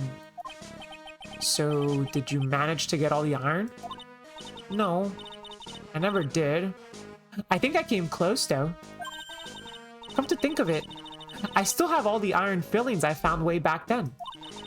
You want them? No.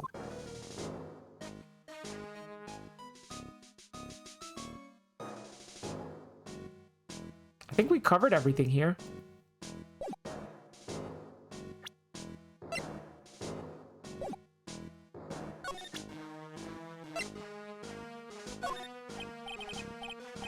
Excuse me, sir, could I ask you about this? This wasn't exactly what... Okay, so he had no real response to the newspaper, or to the magazine clippings. Let's try the paper. Okay, no response to that either. Profiles, can we ask him about the waitress? No. The owner?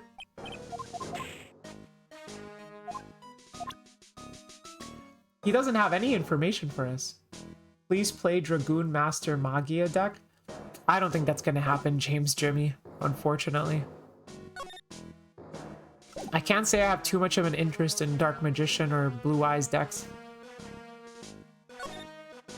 Let's go back to the cafe, I guess.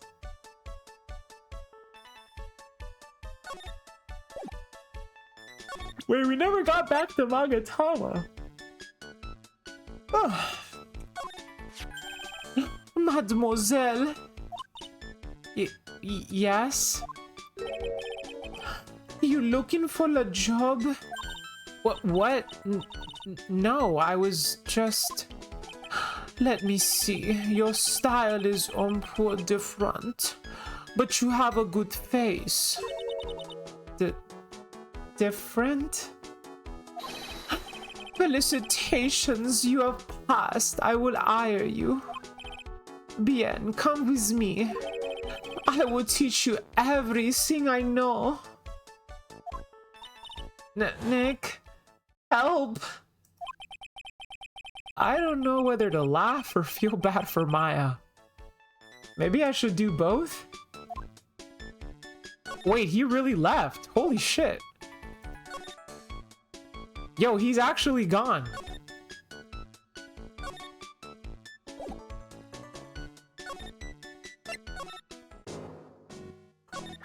Okay.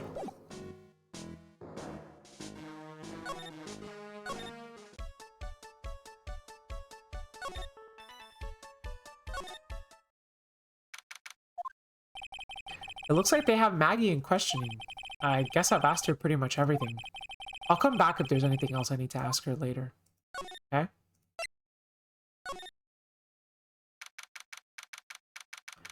Mia would have been perfect for this job.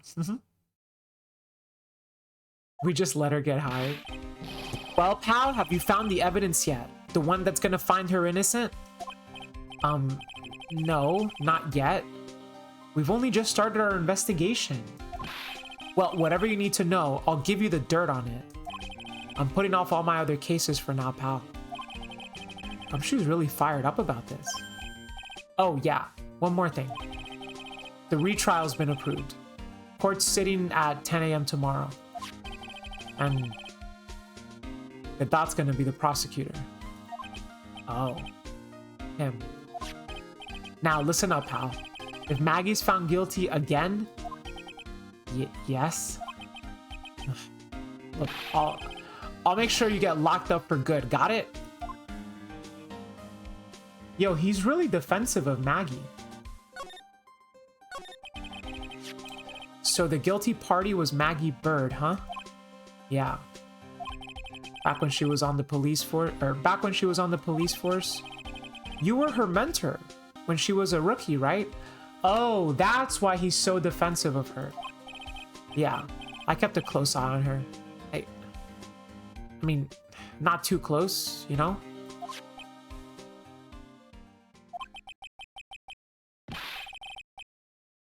Hey, what's with the funny looks, pal? I was just her... It wasn't anything like that. Look, sure, I was her boss when she was doing her training, but that was it. Nothing happened. Gumshoe sure is sweating up a storm over nothing.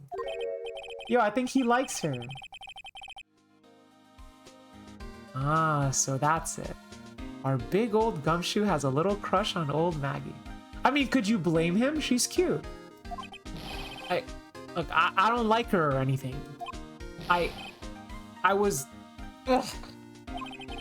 Note to self, gossip with Maya about this later. Look, pal, don't tell anyone, okay? You gotta keep it a secret. Got it? Sure. And would you mind not guessing what I'm thinking all the time? Hey, tell your face, pal, not me. You'd have to be blind not to see what's on your mind. So I was wondering, you know, I've been told the same thing actually. I had a friend one time back when I was living in New York. He told me that it was like a friend from locals, and he told me, he's like, I can always tell when you're gonna lose a duel. And I'm like, what do you mean? And he's like, because when you're losing, it's like written all over your face. Like your demeanor completely changes. Like you wear your emotions on your sleeve is basically what he told me. Or like when you're winning, I could also tell when you're gonna win because you like totally feel yourself up. Like you're like, it's just so obvious. And I was like, really? Is that true? He swears it's true, so I guess I'm not really good at hiding my feelings either, you know? So I was wondering, did you fill me in on the victim? Glenn Elg. Glenn Elg.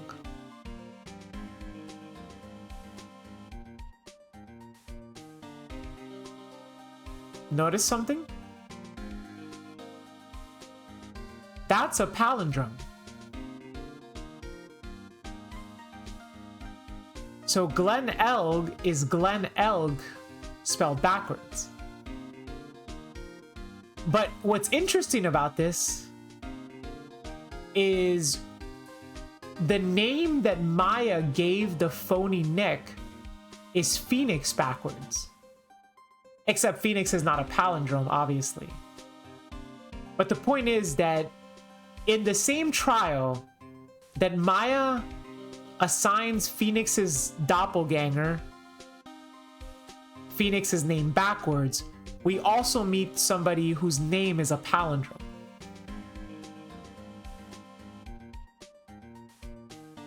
You think it's just because he's a computer programmer? I guess that's possible. So that's possible. I still find it kind of fishy though. This guy is from the Frieza Force? Yeah, he's from the Ginyu Force. I see, a programmer. He was just a regular Joe working for a small-time computer firm. Maggie never had any contact with the guy before that day. And all she did was take him his coffee on the day of the murder, pal. Yeah, Maggie also claimed to have never seen that guy before. Did the victim go to the restaurant often? Not according to the chef, and said it was the first time he's seen the guy. A programmer. And the first time customer at that. What possible reason could Maggie have had to kill a guy like that? That's what I thought. But a motive was still somehow established in her trial. You're kidding. What was her supposed motive? Sorry, pal. I'm really busy. I haven't even got enough time to sit through these papers. Look into it yourself, okay? What could his motive have been?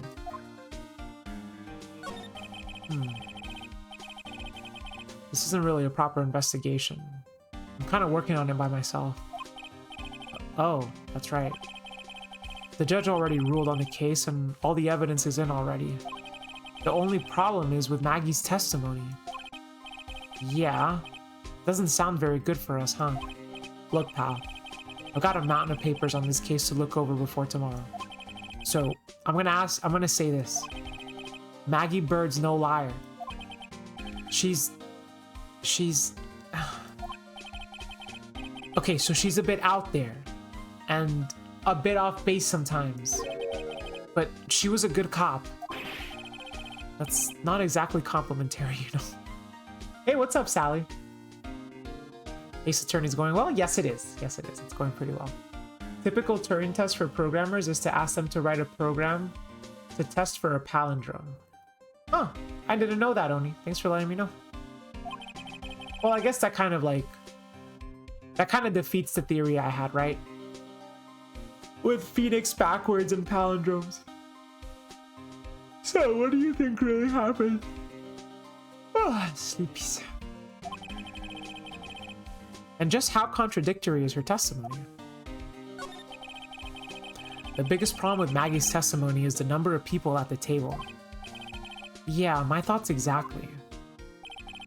Maggie still insists there was another guy sitting with the victim. Right, but get this. Everyone else in the place says the guy was alone. Even the chef. Then there's that CD. CD? Oh yeah. She did mention something about a CD. And there was a sample CD on the table, sir. But our guys turned that place upside down. There was no CD. How many R's are in the word tomorrow?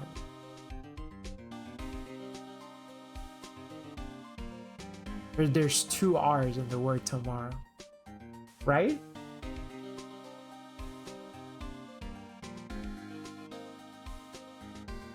What?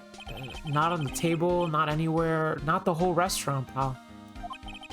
But didn't Maggie say the victim was wearing an earpiece too? That's for strawberry, and the word is strawberry? That's 3 R's. There's 3 R's in strawberry. Yeah, but that was for the portable radio in the front pocket of his hoodie. A radio? He didn't have a CD player? You got it. Your phony never explained that contradiction at all. Come to think of it, the owner of Très Bien didn't mention that CD either. I don't know why, but I get the feeling Mr. Armstrong's got something to hide. He does have the psych lock, but we don't have the Magatama.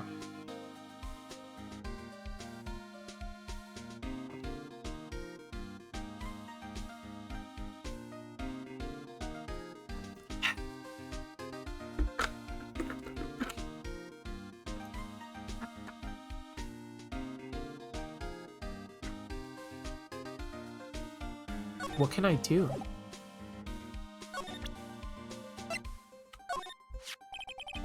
I wasn't at the trial myself, but I asked this one detective I know how your defense was.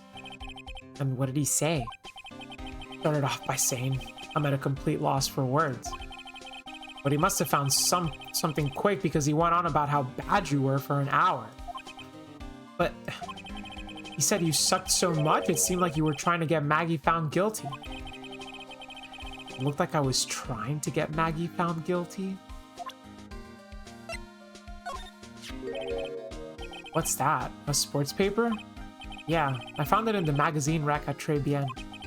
It's dated the same day as the murder. You may be onto something here. And take a look at this. See this writing here? MC Bob. Hey! What is it? I've heard that name somewhere before. Yeah, MC Bomber. Wow, he actually seems to be thinking for once. It's no good. I can't remember. He goes back to being the gumshoe we all know and love. Hey pal, I'm gonna borrow this paper for a bit, okay? I want to get a handwritten analysis done on this scribble. Handwriting, huh? Oh, it'll be good to know more about it in any case. Thanks, pal. I bet this will turn out to be an interesting clue. Sports paper given to Detective Gumshoe. Alright. What do you make of this? Sorry, pal. Oh. Oh, we don't have a profile on the old man, huh?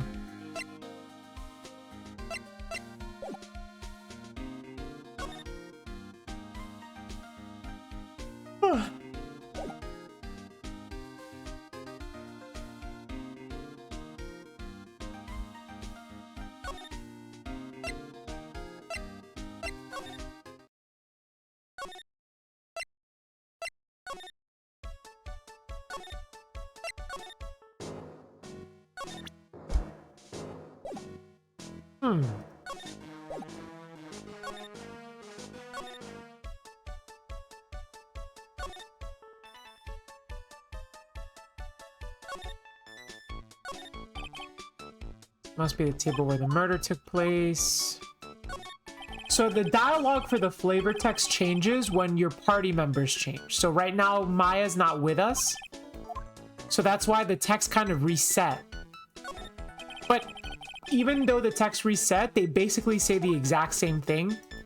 Which is why I'm just basically speeding through it, right?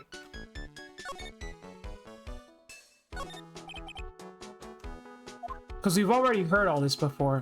It's just a matter of like, have we heard it with Maya in tow or without?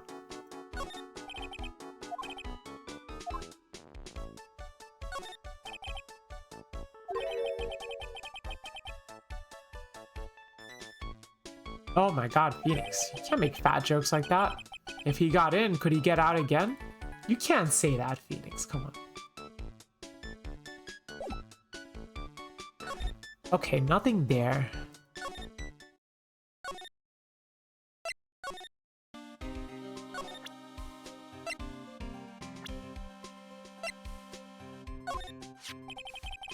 The chef of Très Bien, huh? You know what that chef said to me? Ooh la la, your body is full of the toxins. And then he gave me this bottle. What's in it? I don't know. The label says juniper. I'm under orders to put a few drops of it in my bath every day. Under orders? Yeah, you know. Well, there's something about that lady. I mean guy. Huh? You can't stop thinking about him? Not like that, pal. Give me a break. He's not my type. I mean, I can't stop thinking that he's involved with this case somehow.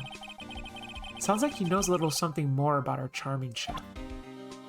I think he does. So what exactly is it that caught your attention about the chef at Très Bien? It's, kind of hard to say. The guy is probably not even connected with the case anyway. Hey, come on, detective. Didn't you say you'd give me dirt on anything? Well, this sort of stuff is kind of unimportant. Gossipy stuff, you know? Look, how about this? You go to Très Bien and investigate the place yourself. And if you find out anything suspicious about the guy, you report back to me, okay? Don't suppose I get a choice in this, huh? So I better find out more about Chef and Très Bien, then report back to Gumshoe. But didn't we already kind of find everything out?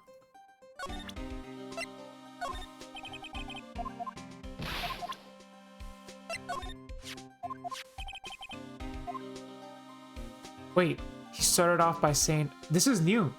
I'm at a complete loss for words." But he must have found something quick because he... Oh, wait, no. That's not new. Yeah. We've heard that before. Huh.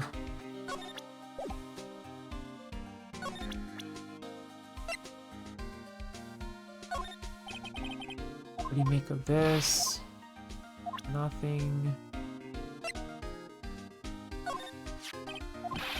Of course I have, but I wasn't much good at consoling her.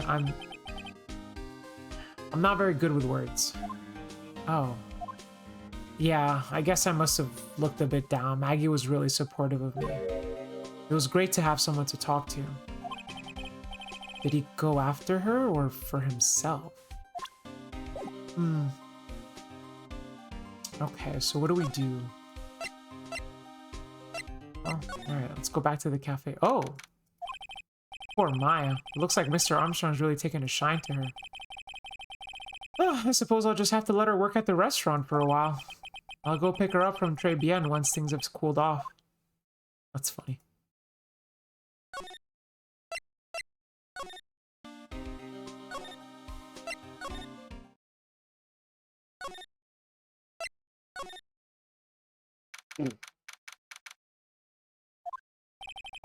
The scent of flower sure is strong.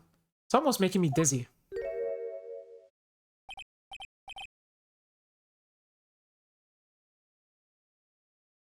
Well, that's something new. Hello.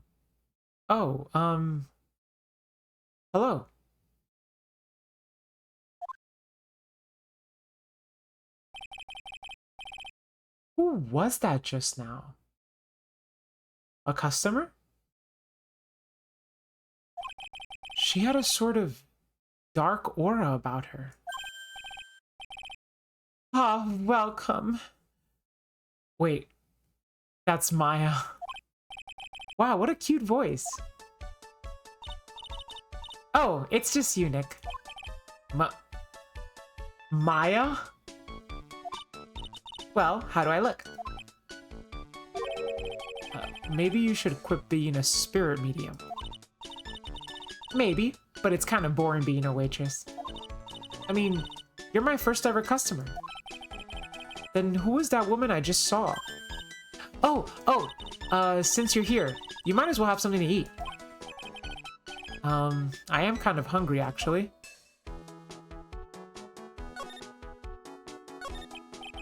So, how do you like your new job, Maya? I never knew there was so much for a waitress to do. Take people's orders, bring them their food, make coffee, work the cash register. Of course, we need a customer before I can do any of that. Yeah, it's a nice looking restaurant. It's a shame more people don't come. Don't forget about the ultra cute waitress. Check out my gimme a tip smile. Hey Nick, why don't you order something? The chef's preparing a tasty lunch set at the moment. Or so he says. How much is it? It's the 20 set, so it's $20 of course. The 20 set? I believe I'll be taking a pass on that.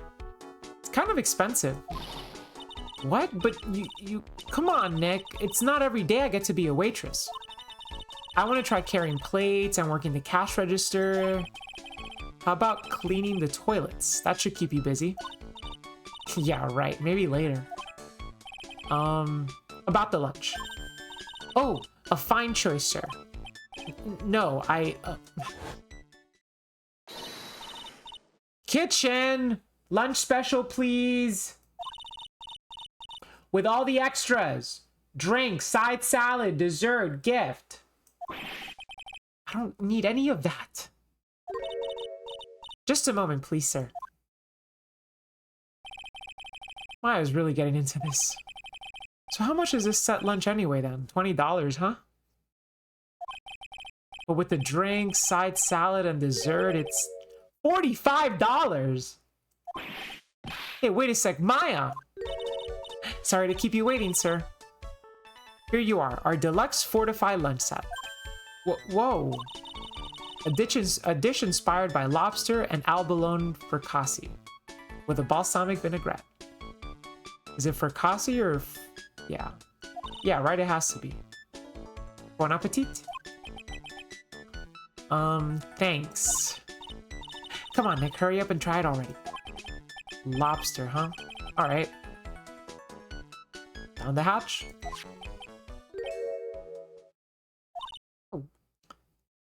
Well? Are you hungry, Maya? I'm starving. Here. It's yours. Really? Ugh. Remember, Maya, my wallet doesn't print money, so you'd better polish off that plate. I just remembered. I've got to go clean the toilets. Hey! You can't be in that much of a hurry to clean the toilets. Très bien lunch special. Costs $20 despite how unbelievably bad it tastes. That's crazy.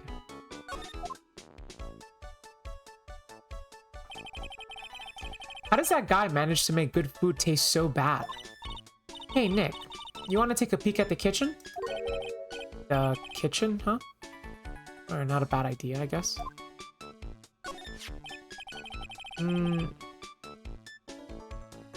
Now, what was it that Maggie said again? Oh. In the kitchen, you'll get to see all the chef's greatest secrets. In the kitchen, that sounds tasty. Hey, wait up, Maya!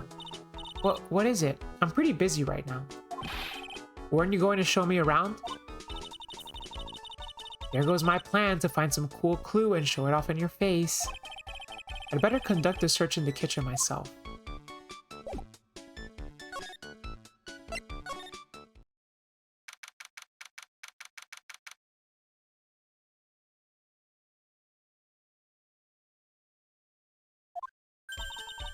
And here it is, the famous Très Bien kitchen. It's my first time in here too, actually. There's a weird atmosphere in here, that's for sure. Mr. Armstrong will be back soon, so we'd better search quickly. Chop chop. Okay.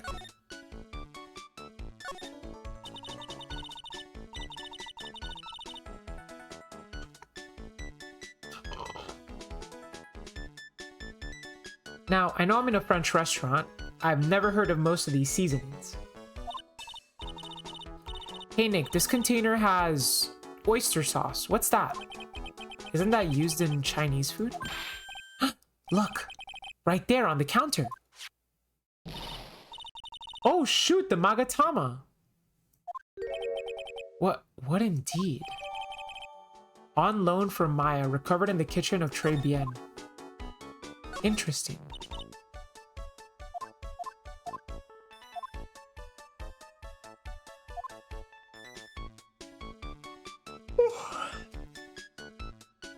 A cheesecake? You don't exactly need a sharp knife for one of those, Nick.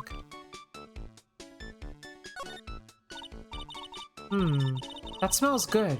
Something's bubbling away nicely in that pot. It must be the lobster and albicon fricassee with a balsamic vinaigrette. Isn't that what I just ate for lunch? Maybe.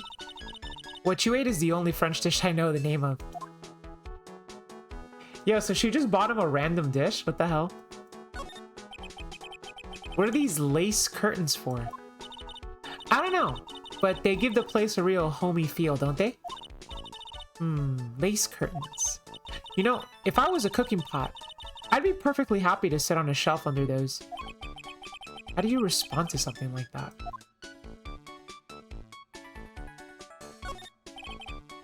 What is this? It looks like a treasure chest or something.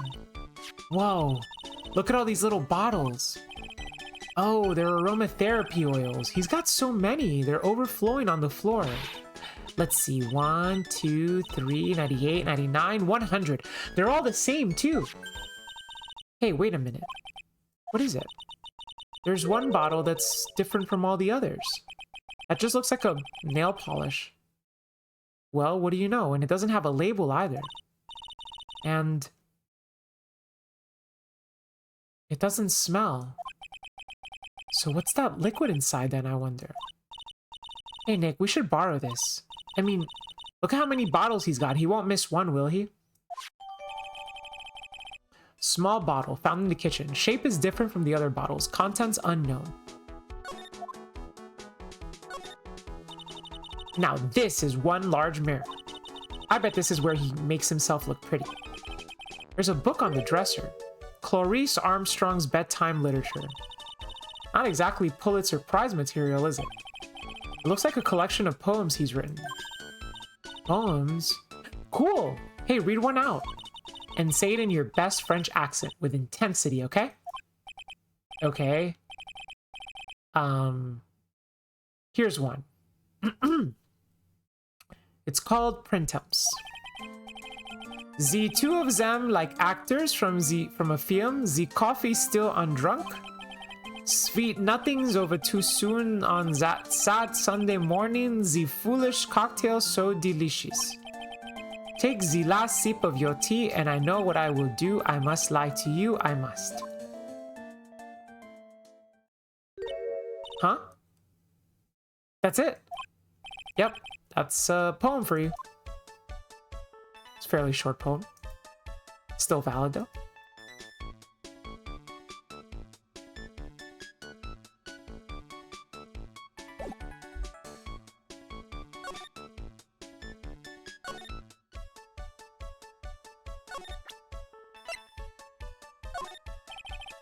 About this, sorry Nick.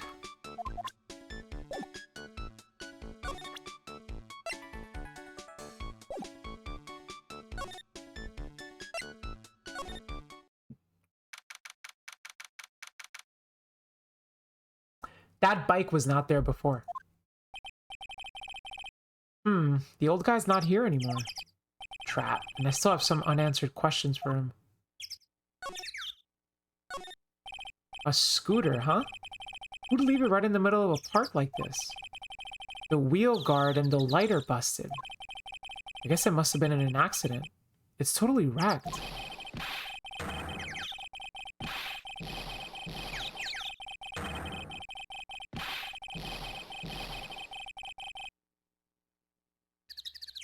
Okay. Doctor Strange, welcome to the stream.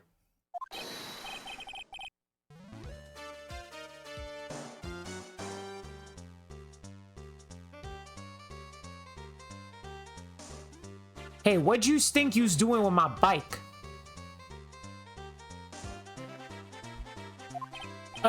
No, I was just... You's been messing with my new ride, is that what you's been doing? New ride? Isn't that kind of annoying? Oh, you're gonna pay for this. Wait! Spiky hair! And the way he talks, too. Hey, then who's the one that covered my saddle in the crap, huh? Oh, you're gonna pay. You catch my drift? No, wait a sec. I'm not a pigeon, so I couldn't have... A wise guy, eh? I had to beat you so hard it'll feel like you was smooching this express train. Uh-oh. Yous better watch your back. This ain't over. I'm gonna round up a group of lawyers and then yous gonna pay. Actually, I'm a lawyer myself. What'd you say? I'm Phoenix Wright, attorney at law. Ha. Ha ha ha ha. Phoenix Wright? You saying you Phoenix Wright? Yeah, I am. So you's a wise guy too, huh? Cause I'm Phoenix Wright. The one and only. What? Out of my way, I gotta cruise. He's gone. When you look at this guy's shirt, it's important to know that Phoenix's Japanese name has dragon in it. Yes. Giari was telling me that earlier. Joey Wheeler vocabulary out here. Yeah. I definitely got that vibe from what he was saying. What's this guy's problem? I have no idea. Thinking of Pinstripe from Crash Bandicoot as his voice? Oh my god, I do not remember Crash Bandicoot voices. When was the last time I played Crash Bandicoot? Like 2020?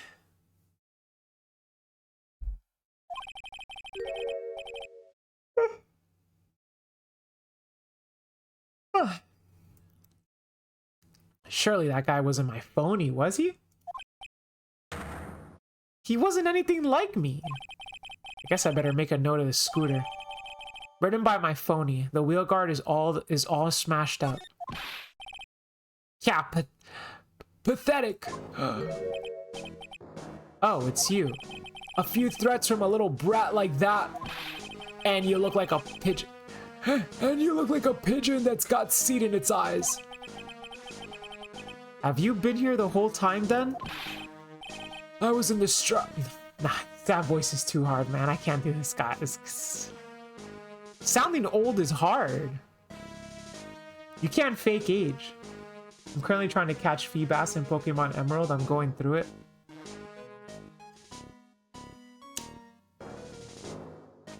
Catching Feebas in Gen 3 is like, you have to stand at a specific tile. You have to get an encounter at a specific tile at a specific time of day with a specific weather, right? Being old is hard? Yeah, tell me about it. More like you had some cowering to do. Are you a regular at that restaurant, sir? It's just that if you dislike it so much, why would you keep going there?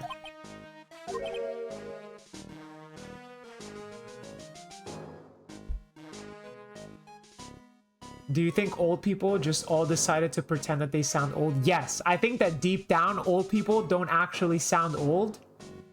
They're all just pretending.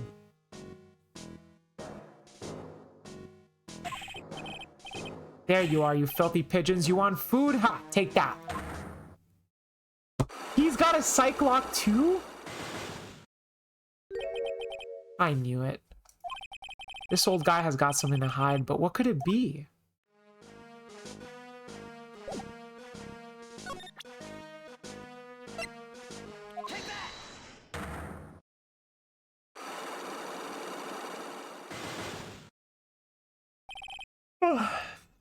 Très bien regular.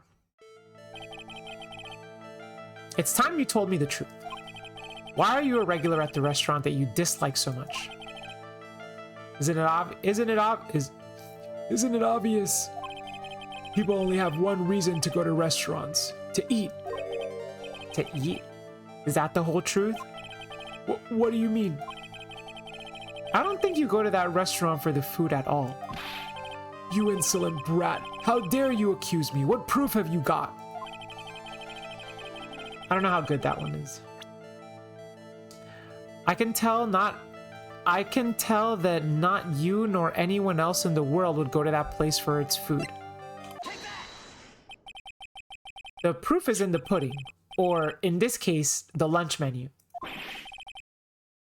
That's the twin tea set. The food at Très Bien is terrible and expensive.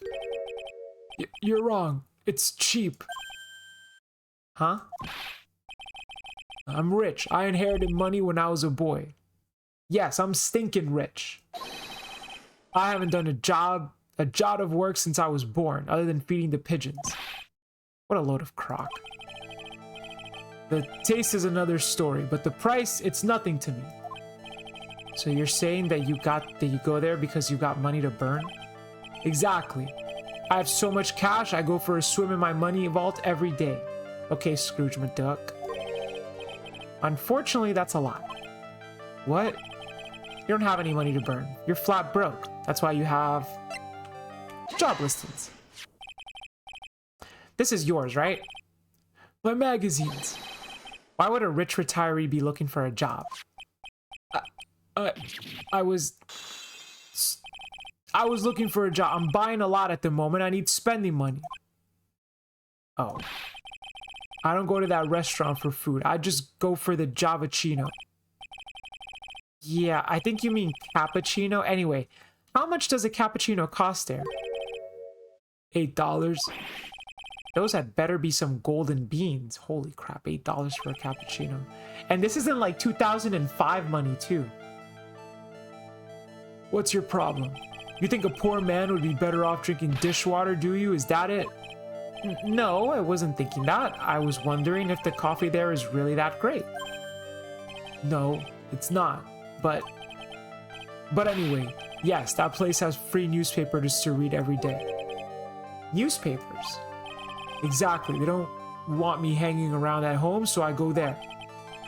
I'm sorry, sir, but there are no free newspapers to read at Très Bien.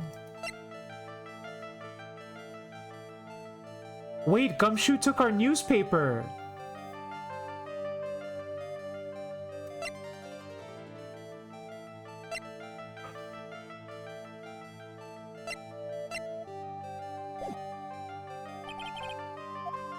Damn, Gumshoe took the newspaper, dude.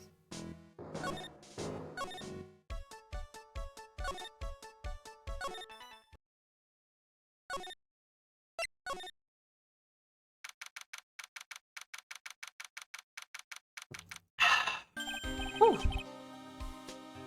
Ooh, that is a very tart tea. Hey, you're just in time. Well, what is it, Detective Gumshoe? The lab got back to me about the newspaper you gave me. It must mean the sports paper with the memo scribbled on it. So, what did they say? Did the analysis turn up anything? They said the doodle was written by the victim, Glenn Elg. No doubt about it. I expected as much. The victim took the newspaper with him to the restaurant on the day of the murder. That's our best interpretation of the facts at the moment. MC Bomber. I get the feeling I've heard that name somewhere before. Oh well, I guess I'll come back to me. Don't forget to report back to me whatever you find in the restaurant, okay, pal? Since when did I start taking orders from Gumshoe? Although, I get the feeling there's something I need to show him.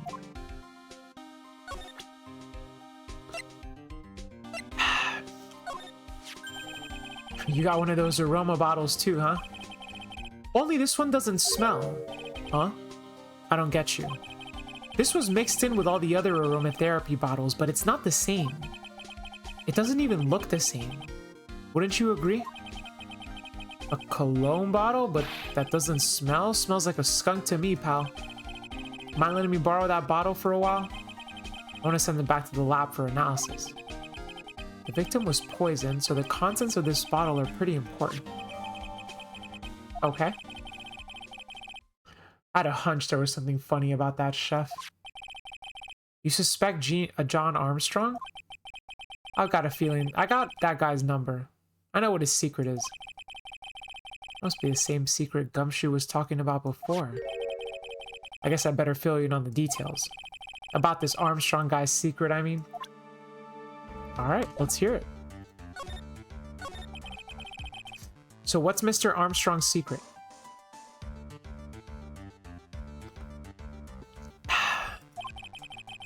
You ever had lunch at Très Bien, pal? Yes. So how was it? To put it nicely, it was inedible. Hey, don't worry about being nice around me, pal. You and I both know the reason that place is so empty is because of the food. I mean, the place is clean. He's got a girl like Maggie as a waitress, so... yeah, I guess it's probably the food. The real scoop on the guy is he's up to his ears in debt. Really? How much does he owe? This is a copy of his loan contract. He's about $500,000 in the red. $500,000? Are we talking dollars? Yeah. Hey, if it was sterling, he'd really be in trouble. Sorry, that figure just took me by surprise. Yeah, this case is full of surprises. And I'd be willing to bet that chef's got something to do with most of them. That's my hunch. Jean's debt is $500,000. The owner of the loan is Tender Lender. TL, Tender Lender.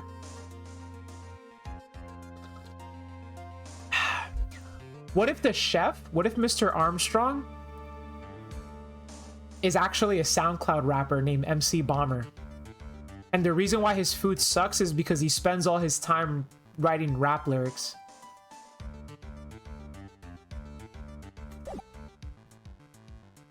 He went all in on Dogecoin? That's insane.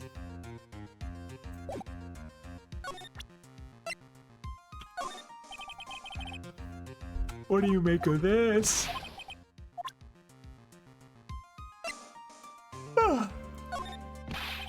It's for $500,000, pal. That's $500,000. Or $500,000 bills. What was the in there for? Is there really that much money tied up in this case? I can't give you an answer on that, pal. Not without the case in front of me. But I'll tell you this. That Armstrong guy would have done anything for cash. He was desperate, you know? No, I don't. But I think I sort of get the picture.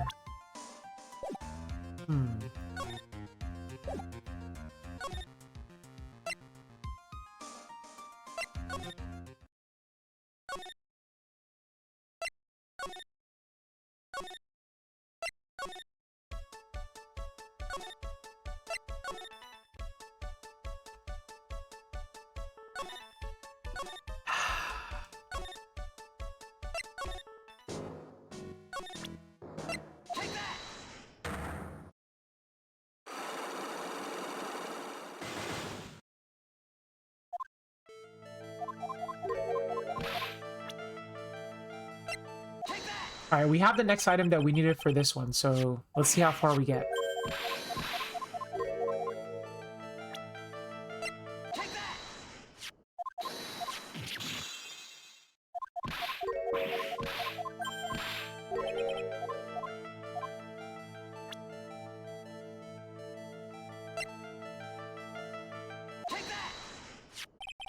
Take a look at this.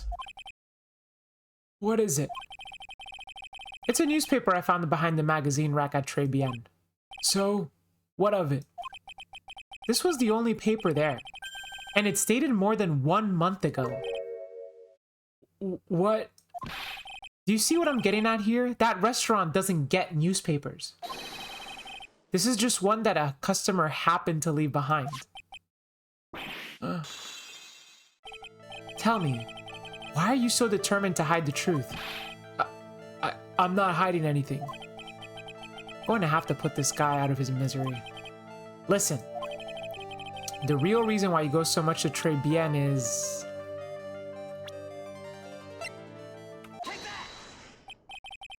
What are you asking me about that girl for? She was the waitress at Très Bien. Therefore, the answer to the mystery of why an old man would drink expensive coffee at a terrible restaurant is the waitress. Yeah, it's usually the waitress.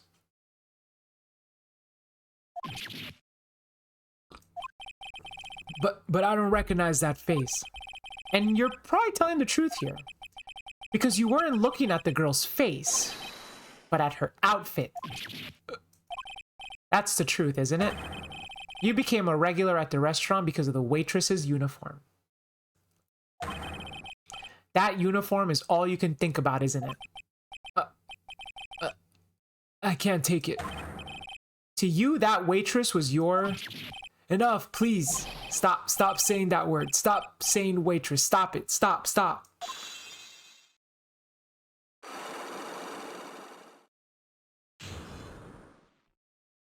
Unlock successful. Sir? Yeah, it's true. I was there for the young girl. Fine, so I'm a dirty, wicked, sinful old devil. No, I didn't mean it like that. I even got one of those lousy cups of Javashino every time for $8. All because of the serving girl. Punish me, lock me up. Really, that's not what I'm here for. It'll be the same another 20 years and you'll understand what it's like. You know how painful it is to be an old man like me? No, really, listen, sir. Stop calling me that. I have a name, you know, boy. So show some respect, hmm? I'm Victor Kudo. Sorry, Mr. Kudo. You young ones think you know it all, don't you? Well, I'm not saying another word. I won't tell you anything more. This guy was in the restaurant at the time of the incident, which means I have to hear his testimony one way or another. I don't believe this. I even broke his psych locks and everything. I guess I'll have to try to get him when he's in a better mood. Damn, really? Okay. How can I get him in a better mood?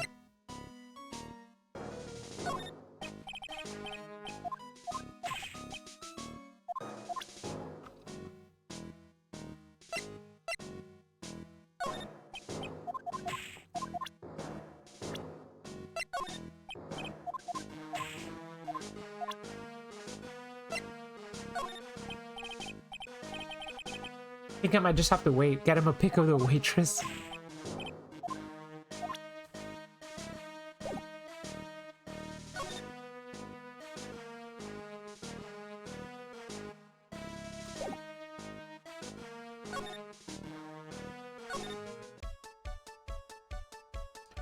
A dirty waitress. Oh my God, you're right. That's sick. That's sick, but you're right. Ah.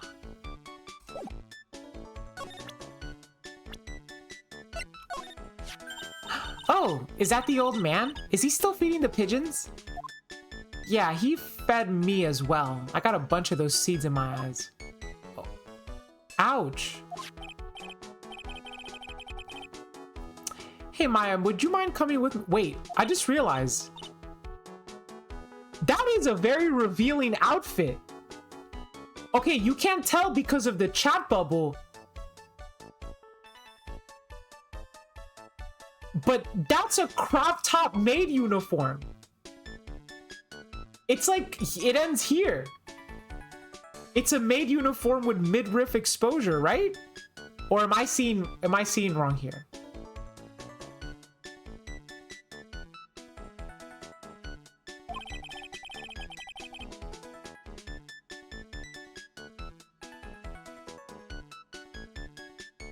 You think that's an apron?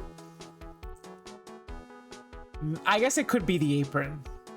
But it looks like midriff though. There's something I really want to ask that old man. Sure, okay, I'll go get changed. No, hang on. Can you go like that? Oh, it is an apron. Okay, yeah, it is an apron. It is an apron, yeah. I guess?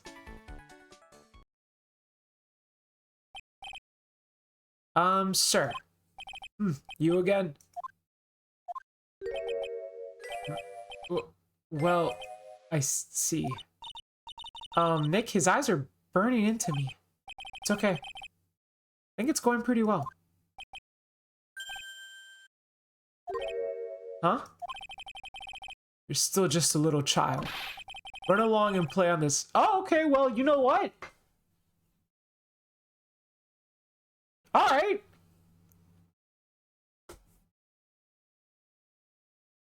You know what? Good job, Kudo. You may be horny, but at least you're not a creep.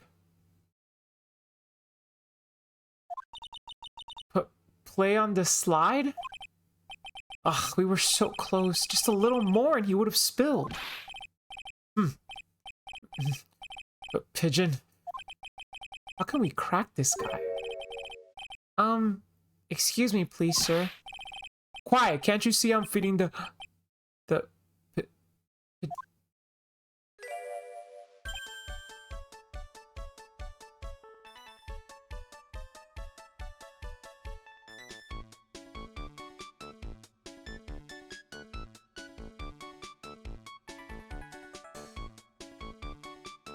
Mia?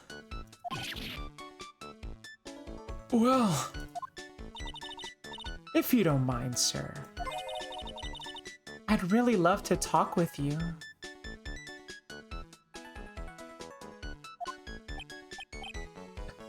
Yes, of course. Certainly. I'm Victor Kudo. Even from beyond the grave. Wow. About the incident. You mean the man that died drinking... You mean... Oh man, now I can't do it. You mean the man who died after drinking the Javachino? It's like he's a different person. It was quite a shock even for me. He was a strange looking boy. The girl took the Javachino over to him, you see. And? Was the customer alone? Mia knew exactly what she needed to do in less than a second. I know, that was insane. Definitely. He was the only person at the table. Then he took one sip of his Javachino and... Then he said something like, and then collapsed, dead. Oh, how terrifying. You're so good at listening, aren't you? I'll tell you anything, whatever you want to know. He certainly seems to be telling the truth now. But it looks like Mr. Kudo didn't see this other man either. Do you like the food at Très Bien? Well, of course. I'm really quite a sophisticated man. I was a young businessman once, you know. I set up a casino in London. Really? How interesting. Eating the food at that restaurant really takes me back to my days in France. What a lovely story. London's in England, not France.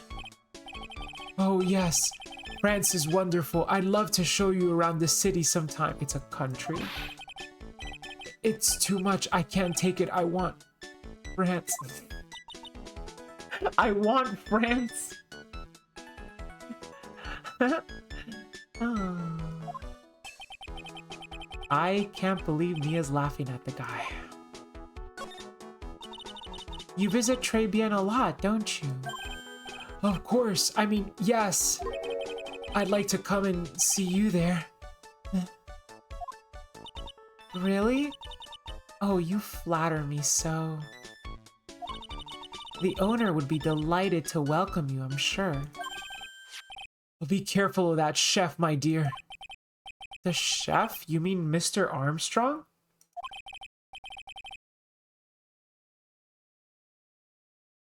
That's right. That man's an ex-con. He's an ex-con? Whatever did Mr. Armstrong do? Oh, no. Those eyes, I can't take this. Mia's really got this guy eating out of her hand. He steals things from his customers. From his customers? Gloves, handkerchiefs, little things mainly. He's a pilferer, so you be careful around him, my dear. Are you sure about this? Of course, he was arrested for it once. I was there when it happened, having my Javachino. He really is a regular. Let me write you a little haiku about it. A haiku?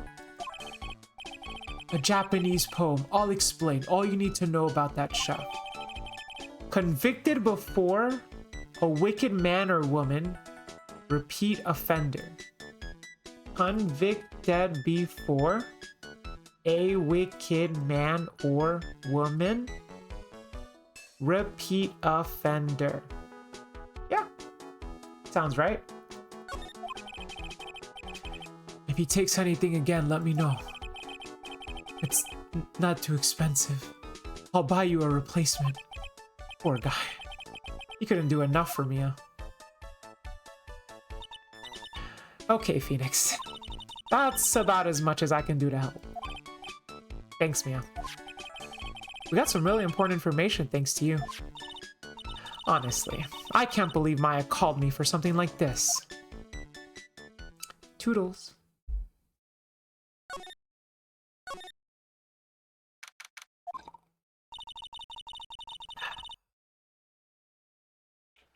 I guess it's about time to wrap up today's investigation. Had enough of being a waitress? Yeah. Plus, no one came to the restaurant. Ooh la la, Mademoiselle Maya, non. How can you leave me like this? I'm sorry. That reminds me. Mr. Armstrong had a psych lock or 3, didn't he? I'm gonna have to break those. Mr. Armstrong, I hope you won't mind, but I'd like to have another word with you. Oh, volunteer, of course. Victor's note. Convicted before, wicked man or woman, repeat offender, Victor. Okay.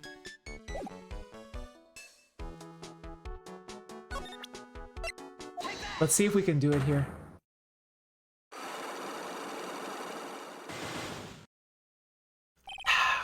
Maggie's motive. What is happening? I do not like this horrible feeling. I have to know the truth. What happened that day? Hello, I will confess everything. Just don't hurt me. Huh? Well, that was a new world record. It was a lottery ticket. A lottery ticket? The man who died here had a lottery ticket for $500,000. $500,000?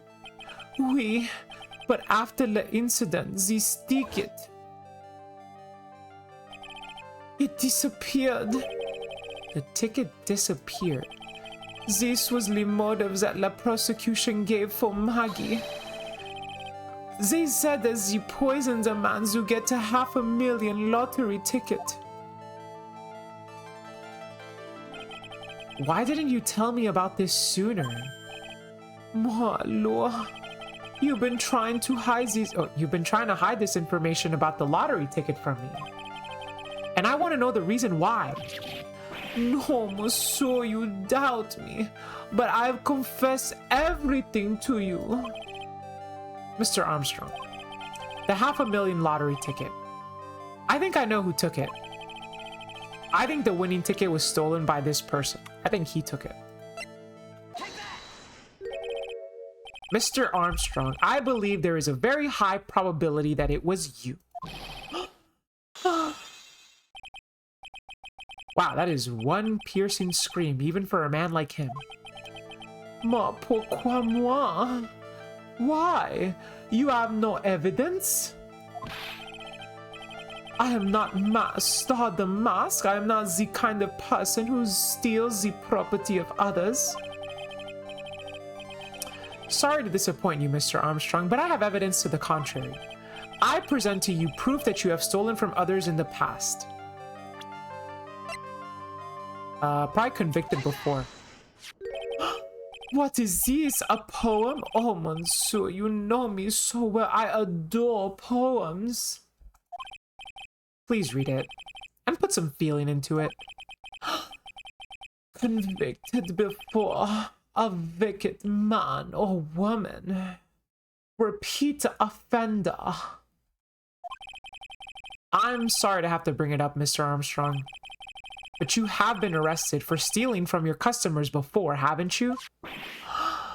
Mon Dieu, le mensonge, you are the liar. You deny it? Do not make la false accusation, s'il vous plaît. So do you have any proof?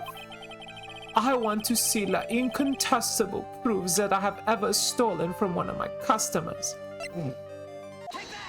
The Magatama, he took it. It seems old habits die hard, Mr. Armstrong. What is that? This is my Magatama. And I found it in your kitchen. No. Wow, that scream just about broke some windows. I have the weakness for la little trinkets and la figurines. He's literally what do you kleptomaniac. That's it. He's a kleptomaniac. He just steals for the sake of stealing. I don't even think he's trying to get anything out of it. Mine just slips out. I cannot stop it. You've stolen handkerchiefs, gloves, and other things from your customers, right? It is the truth. I am just a timid little girl inside, Monsieur, a timid little girl. Besides, this time, it was not a small trinket, it was $500,000.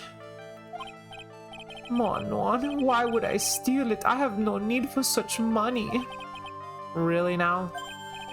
Oh, Monsieur, what is it? Isn't it true that you're in some pretty serious trouble? And that you're in desperate need of a large amount of cash? This restaurant is deep in the red, isn't it? Oh.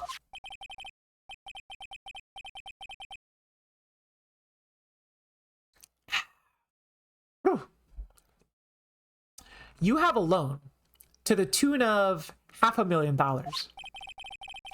That lottery ticket would have wiped out your debt. Well, Mr. Armstrong, what do you have to say for yourself now? I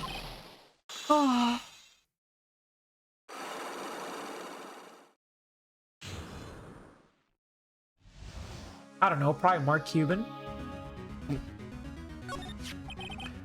Mr. Armstrong, you said that the victim had a winning lottery ticket for $500,000. How did you know he had something like that in the first place?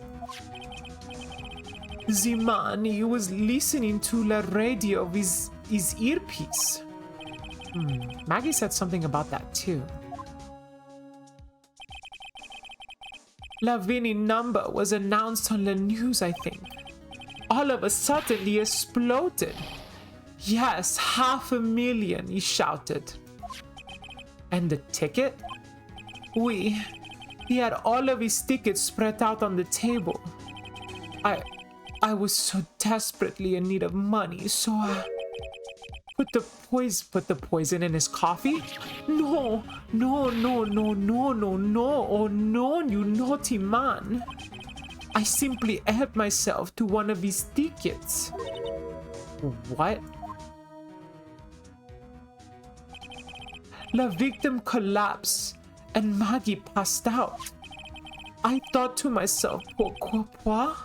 It had so many of them. Yeah, but only one of them was the winning ticket. How could you do that, Mr. Armstrong? Maggie was arrested because of you. No, this is not true. I did not take it. The ticket for $500,000, I mean. But you just told us you did. You said you took a ticket. No, ma fille, it was not... That's enough. Huh?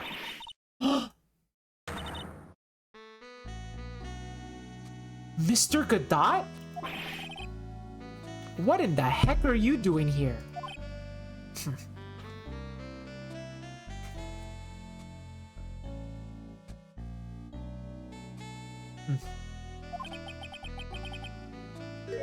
This is without a doubt the worst coffee I ever tasted, Mr. Armstrong. He came in here for coffee? Does his craving for coffee know no bounds? Perhaps Mr. Armstrong stole one of the victim's tickets on the day in question.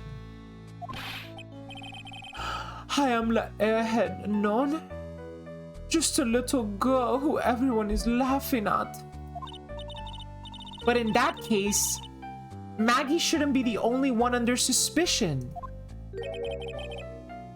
He had the wrong ticket. What? Mr. Armstrong made off with the winning ticket's pretty neighbor. So, the ticket he took was worthless? I like my coffee like I like my... Oh my god. Postnut, you can't say that! Jeez. Besides, I know exactly how you like your coffee. And I know that it is exactly how you like your women as well. But that is not the appropriate answer. Not quite. He did win something. $1. You see, I am just a pretty face. Without my looks, I have nothing. So, what happened to the winning ticket then?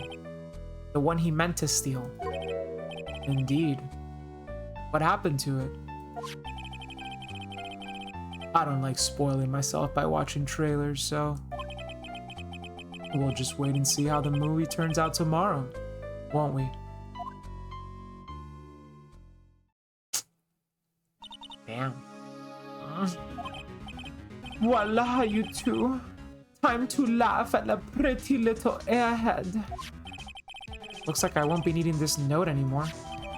Victor's note thrown into the trash. Damn, yo, you threw his haiku away? That's crazy. That was a work of art. What if he becomes a published author? Looks like we got a new mystery now. Namely, where did the winning lottery ticket go? I've got a bad feeling about this. Well, anyway.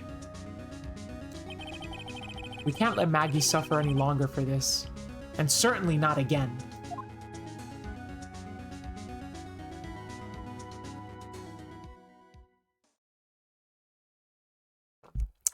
To be continued. Okay. This is a very interesting setup. Let me see. So, my opinion so far of the case. I think it's definitely like a weaker setup than some of the other cases.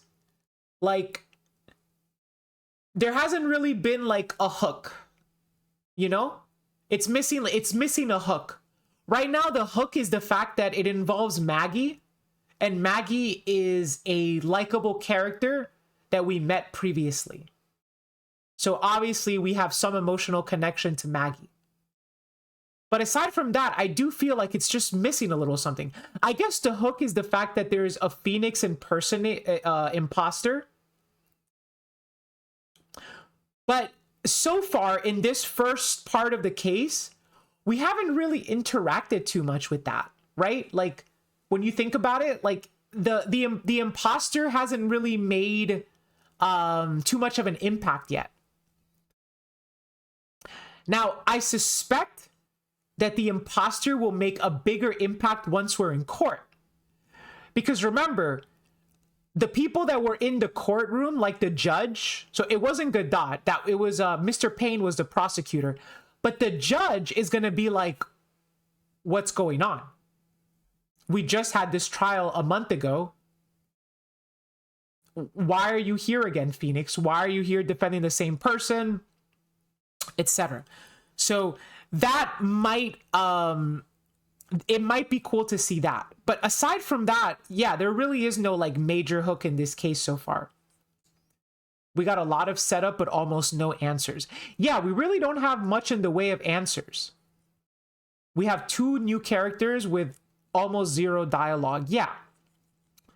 So we don't have a lot in the form of new information, which is kind of crazy because we're about to go into court, right? Which means that I believe that we're not done with our exposition for this case. I feel like this first day in court is going to finish setting up what is really going on in this case. At least I hope so. So far, I would say the case is okay. It's okay. But, you know, that's just part 1.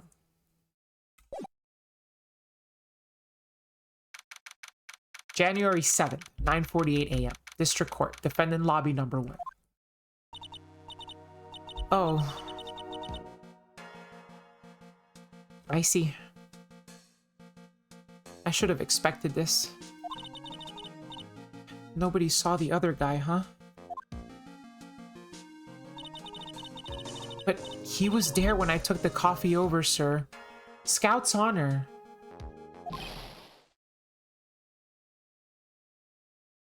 Maggie? Detective Gumshoe! Are you doing all right? How are you feeling? As if you need to ask either question. Don't let him get you down, Maggie. And don't forget to eat well, okay? Roger. Yo, Gumshoe, oh my god, Gumshoe's asking if she ate. You guys know those memes? You know those memes are on Twitter where it's like the guy and the girl and they're texting each other at nighttime when they're in bed, and the guy texts the girl like, did you eat today? And then the girl texts back like, I should peg him. That's them. That's literally them right there. That's Gumshoe. He's like, did you eat today, baby?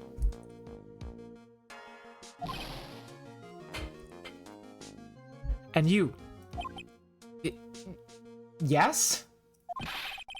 You'd better square this case away. Got it, pal? Maggie's innocent, you hear? If you screw up, then I'll be doing some squaring away myself. Squaring away some paperwork for your arrest. I think he's serious. Hey, detective! You're on our side for once. Yep. So, you'll be able to help Maggie out, right? Really? Really? Can you, sir? Oh, of course. I've got this situation under control. I'm gonna be the first witness on the stand today. If something I say doesn't mesh with the facts, make sure you point it out, alright? Sure. Okay. We're forming a united front today, pal. Got me? Kind of feels nice to work together with Gumshoe for once. I can't tell you how grateful I am, sir. I've always admired you so much, detective. I know I can count on you. Looks like it should all go pretty smoothly today. Huh? I can only wish.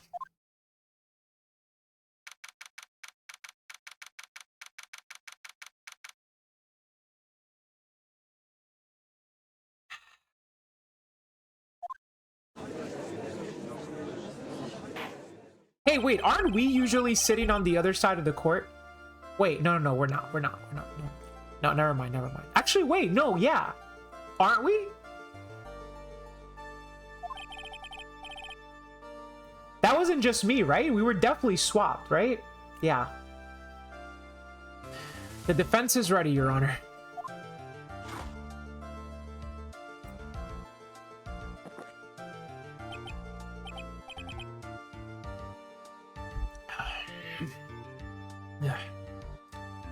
Bitter. Mr. Wright? Yes, Your Honor? Ah. What's wrong? Nothing. Whenever I addressed you in the previous trial, your response was, "You's talking to me?" It was a little, well, intimidating. No. That wasn't me. That was the phony Phoenix. I see. So our trusty Phoenix Wright is back with us now, is he? Our trusty? So, Mr. Godot, your opening statement, please. Mr. Trite, whether you're a fake or the real deal, we will find out soon enough through this trial today. But I can already tell you I'm the real Phoenix Wright. I wasn't questioning whether you're Phoenix Wright or not. I was questioning whether you had studied law or not. That's what I intend to find out. There's no denying it. Behind that mask is a man who really hates me. For some reason or another. As everyone is aware, the court has already given its verdict on this case once. Therefore, I won't stand for irrelevant testimony during this retrial. Nor will I stand for a simple repetition of the evidence presented in the last trial. I'm not planning on repeating anything that phony me said. Trust me. Now then, Mr. Godot, please summon your first witness.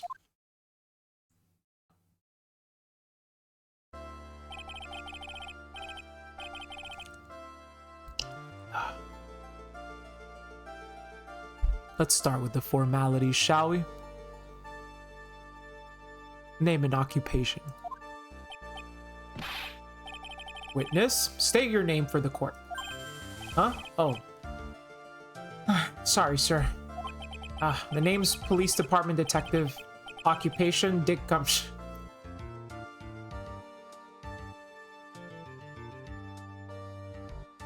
That's true, Pleiades. You're so right.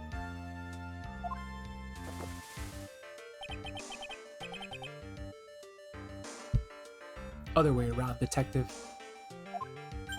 Huh? Oh, sorry. Anyway, I'm the officer in charge of this case since yesterday, sir. Since yesterday? Yeah.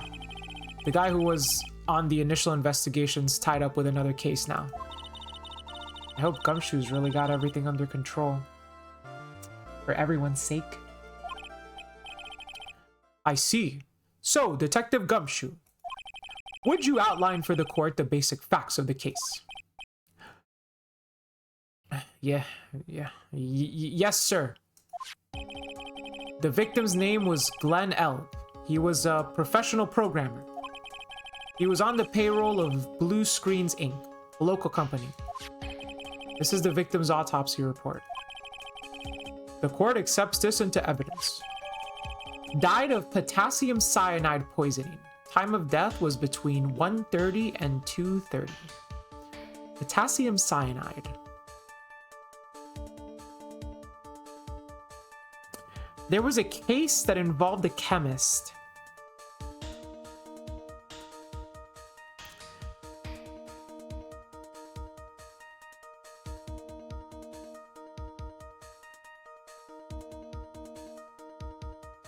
It was the first case of this game, wasn't it? Didn't case 3-1 involve a chemist, right? That was the case where we were playing as Mia. It took place in the past. We were defending Phoenix. And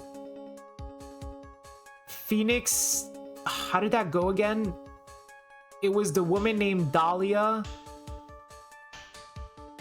And she was dating like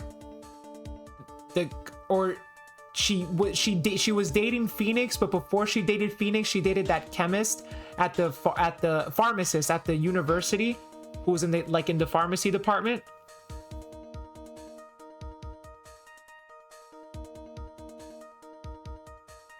That was the prologue for this game.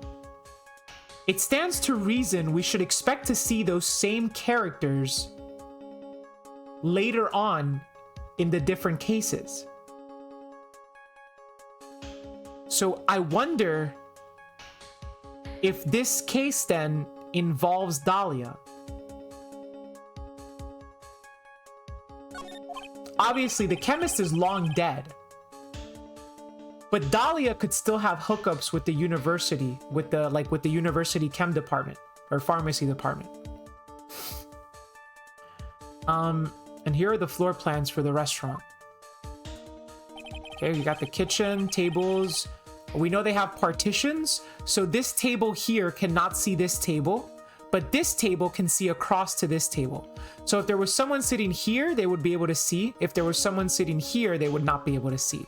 And then if you're sitting here, it would be kind of a weird angle. You'd have a tough time seeing. But actually, you wouldn't be able to. So I think the screen shows the mouse. But if you're sitting on the bottom left table, and you're on the left side seat, you don't have a line of sight to the second person at the table. And if you're sitting on the right-hand seat, you also don't have a line of sight to the table. Which means nobody could have seen the other person that would have been sitting with the victim unless they were sitting at this table directly across, or they were walking around. The poisoned coffee was brought over to him by the waitress. The waitress being accused?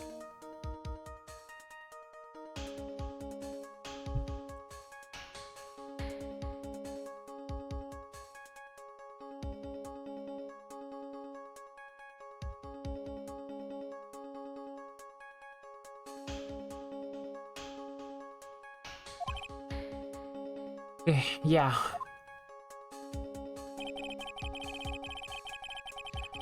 The victim died from poisoning almost immediately after he took a sip of the coffee.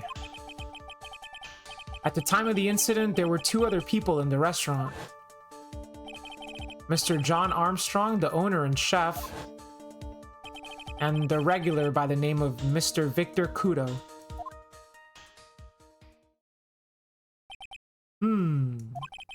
It still seems to be a very straightforward case to me. Blueprint of the crime scene, X is the victim's seat. Come, detective. Take up this hammer and nail the defendant's coffin shut with your own 2 hands. Damn.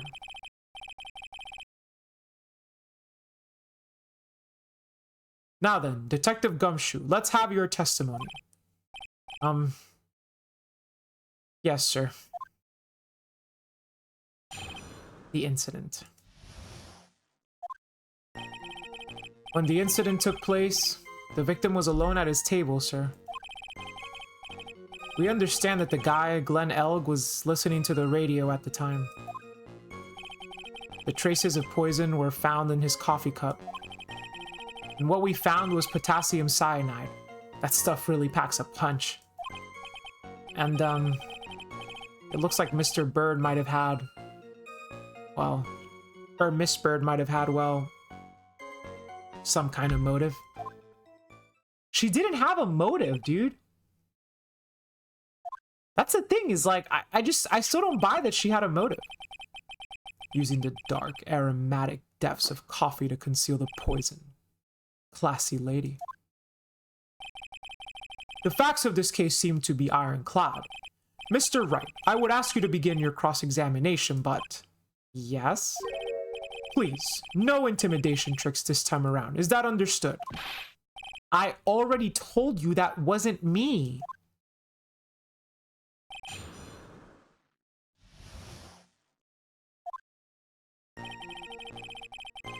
Alright.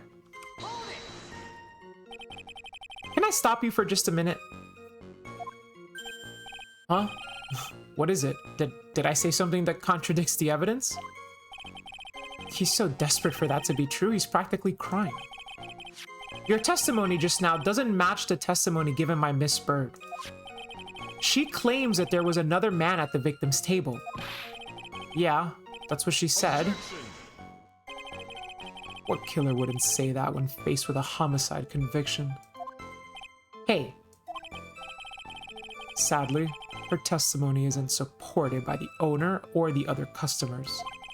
Isn't that right, Detective Gumshoe? Yeah, it's true. Their 2 testimonies tie up on that.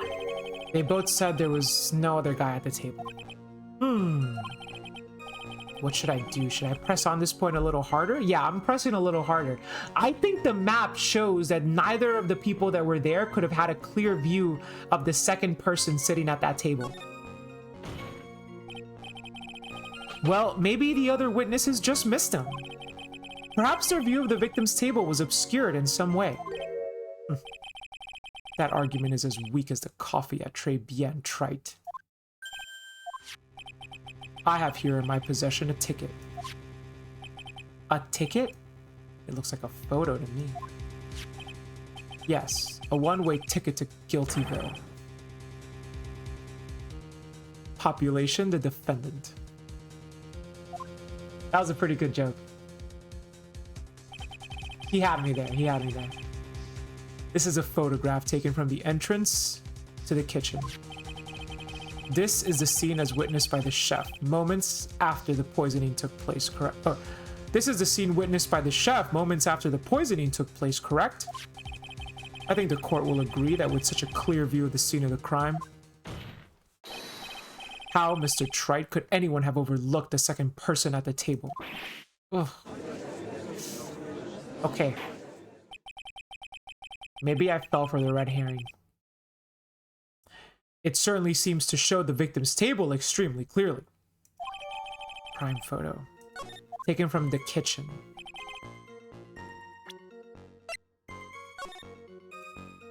So taken from here.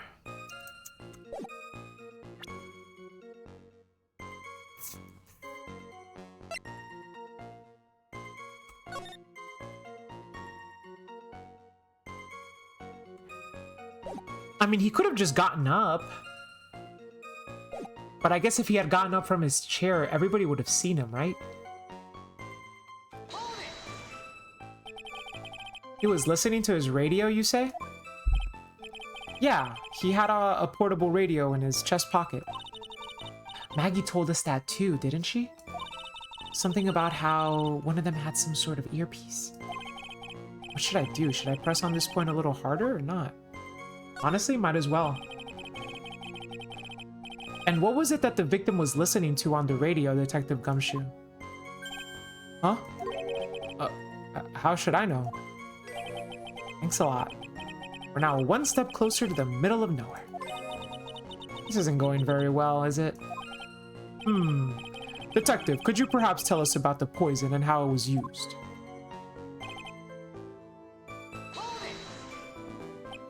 So, traces of the poison were found in the coffee cup and nowhere else? Not sure I get you, pal. Was the poison a liquid, or was it a powder?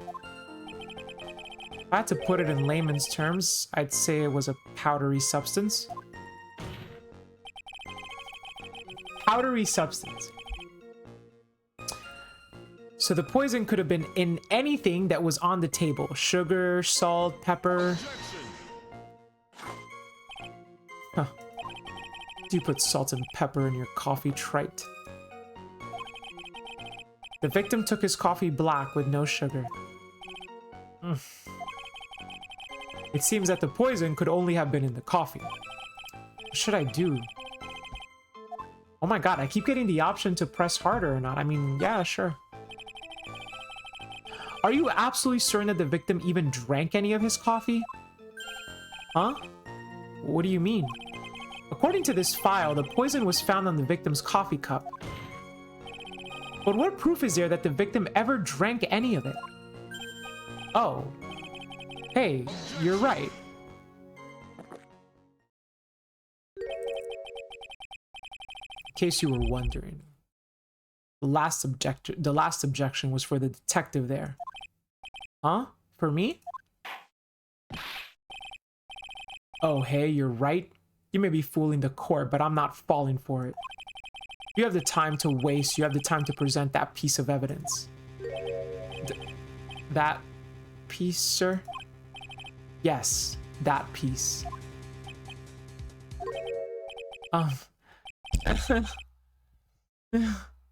What piece was it again?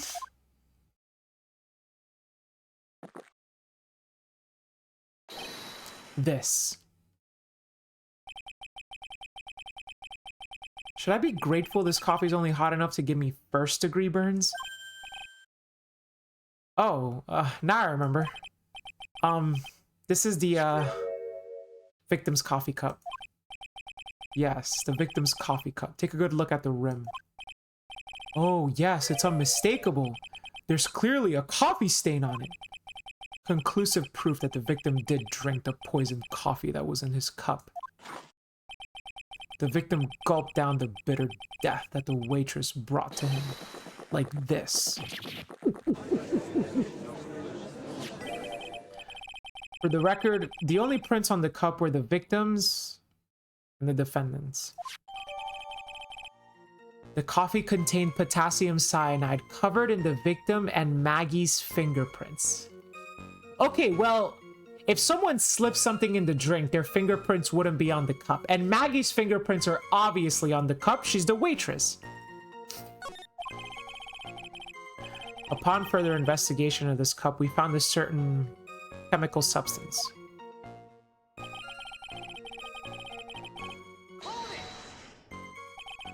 Potassium cyanide. I've never heard of that chemical before. Exactly how strong is this poison, Detective Gumshoe? It's, well, that stuff's lethal. Eat too much and your history. How much is too much? A lethal dose is 0.2 grams. That's about enough to finish anyone off.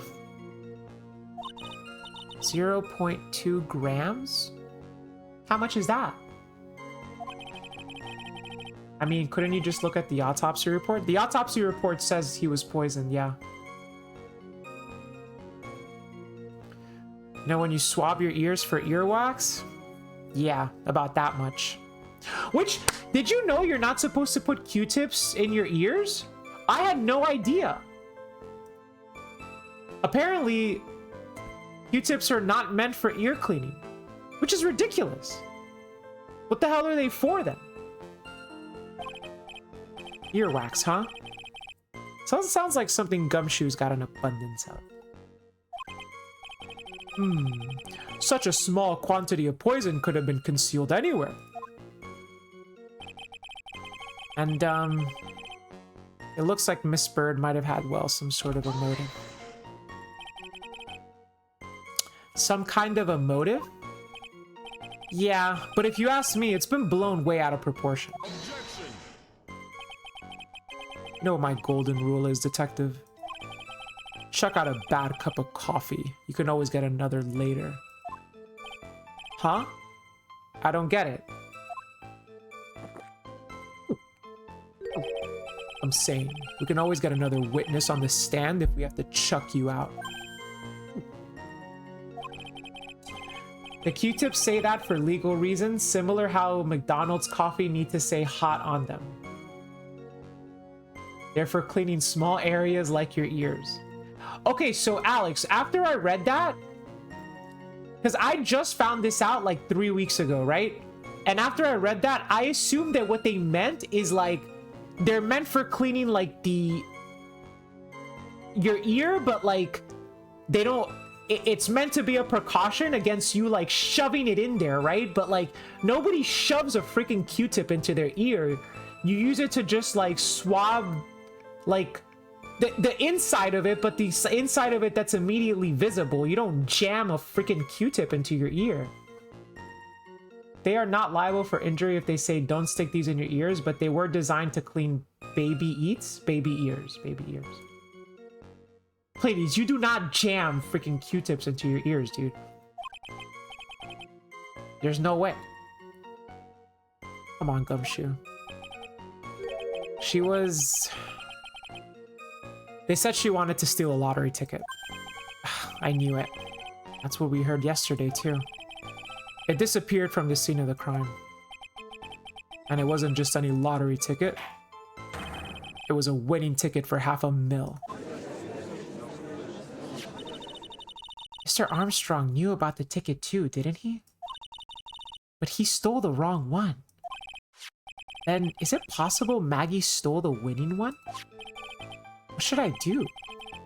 Yeah, like... If Maggie stole the ticket... Why? Did she cash it? Like, has she cashed it out? Wait a minute. The mere fact that the lottery ticket disappeared in no way implicates my client. Huh. I have here in my hand the very ticket in question. That's the $500,000 lottery ticket. One of the female officers found it when she was conducting a search. Why does he specifically have to specify that it was a female officer? Of the defendant. What? Okay, well now it looks really bad. Order, order! She's quite a lucky bird, our little waitress. You will submit that ticket as evidence to the court immediately. Better keep an eye on that ticket, the way the judge's voice is quivering. A winning ticket for $500,000 found during a body search of Maggie. Damn.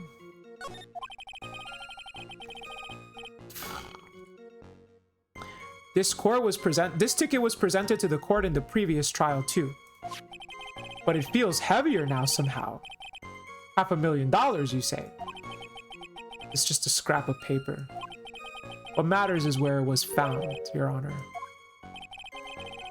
And that's on Maggie's person, unfortunately. That's enough. The facts of this case seem overwhelmingly clear to me.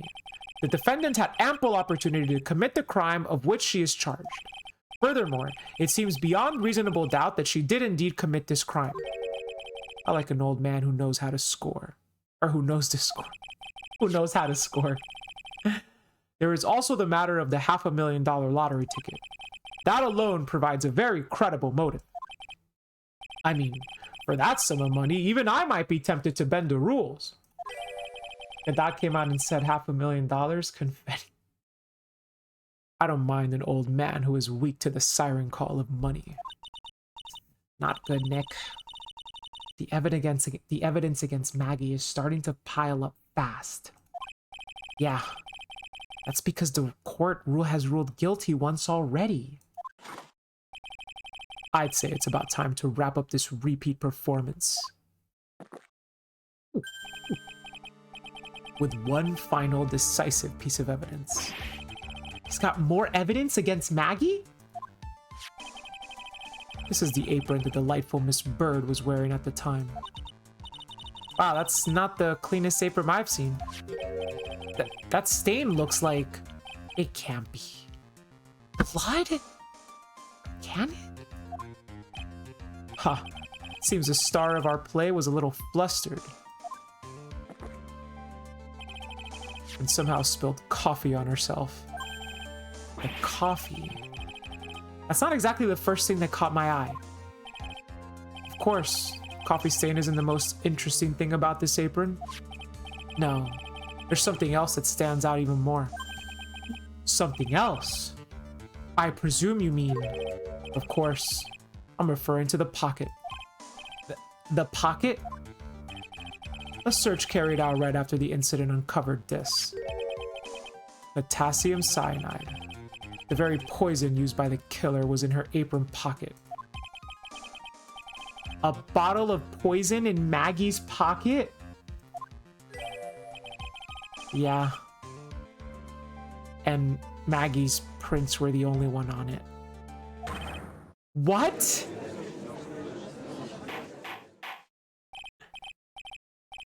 Holy crap, we're really gonna have to dig ourselves out of this hole throughout this investigation. What the heck? Order, order, order! The court will accept these items into evidence. Apron worn by Maggie at the time of the incident has small pocket but big stains. Potassium cyanide, a deadly powdery poison, bears Maggie's fingerprints found inside her apron pocket. There's something still bothering me, Mr. Godot. Why have you not explained the bloodstain to the court? Bloodstain? What bloodstain would that be? Don't play games, prosecutor. The blood-colored stain that's smeared all over the apron. That's ridiculous. No one told me anything about a bloodstain. You don't need to be told. Just look at it. Well, detective, could this stain really be blood? No way, sir. It's just ketchup, sir. Ketchup? She must have gotten some on her apron while taking someone their breakfast that day. You could have spoken up a little sooner, Detective Gumshoe. Pull a stunt like that again and I'll have you drink 17 cups of ketchup, witness. I thought everyone knew what it was already.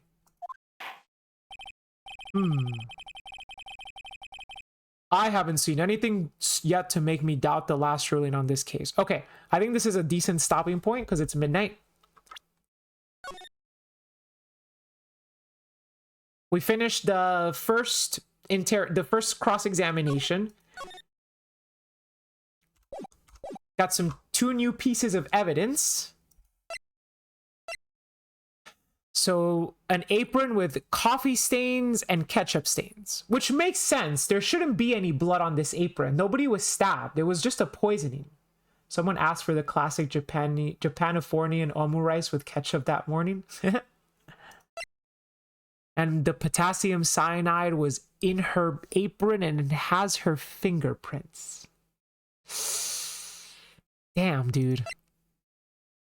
And they found the lottery ticket on her apron?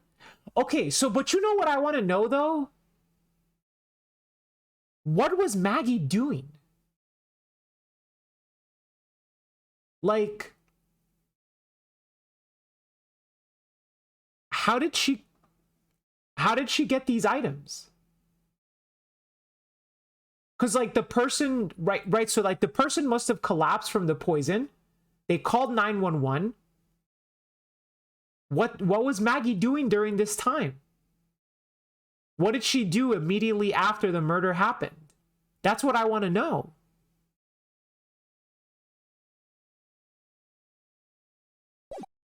But we'll find that out next week, okay? So, let's search for somebody to raid.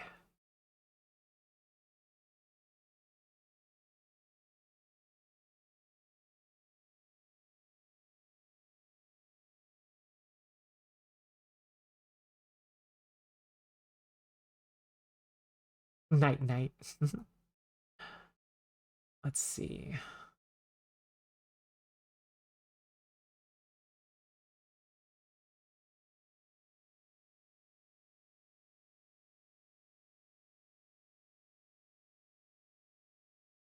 Huh, okay. About Pumi.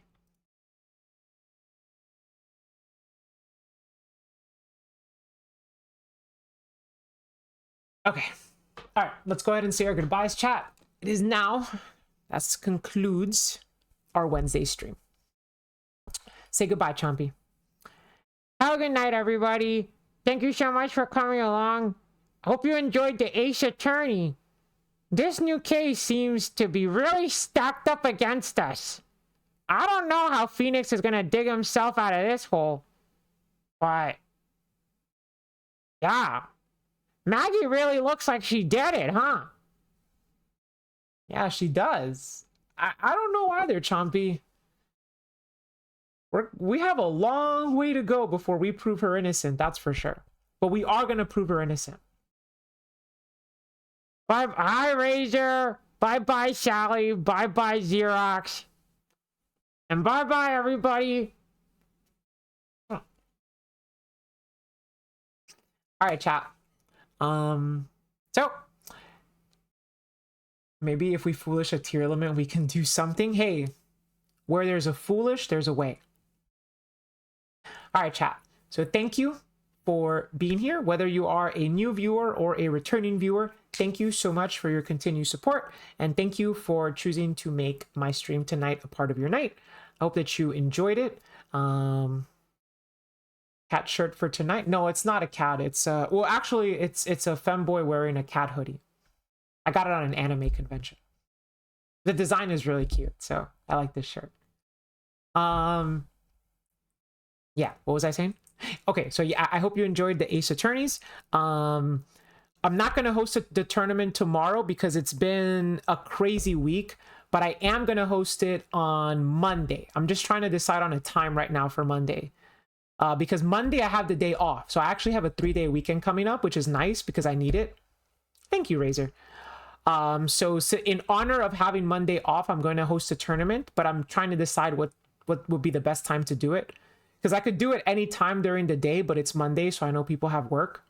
But I also want to like be considerate to my European audience members and see what time. But definitely Monday, 1000%. Okay, 1000% on Monday.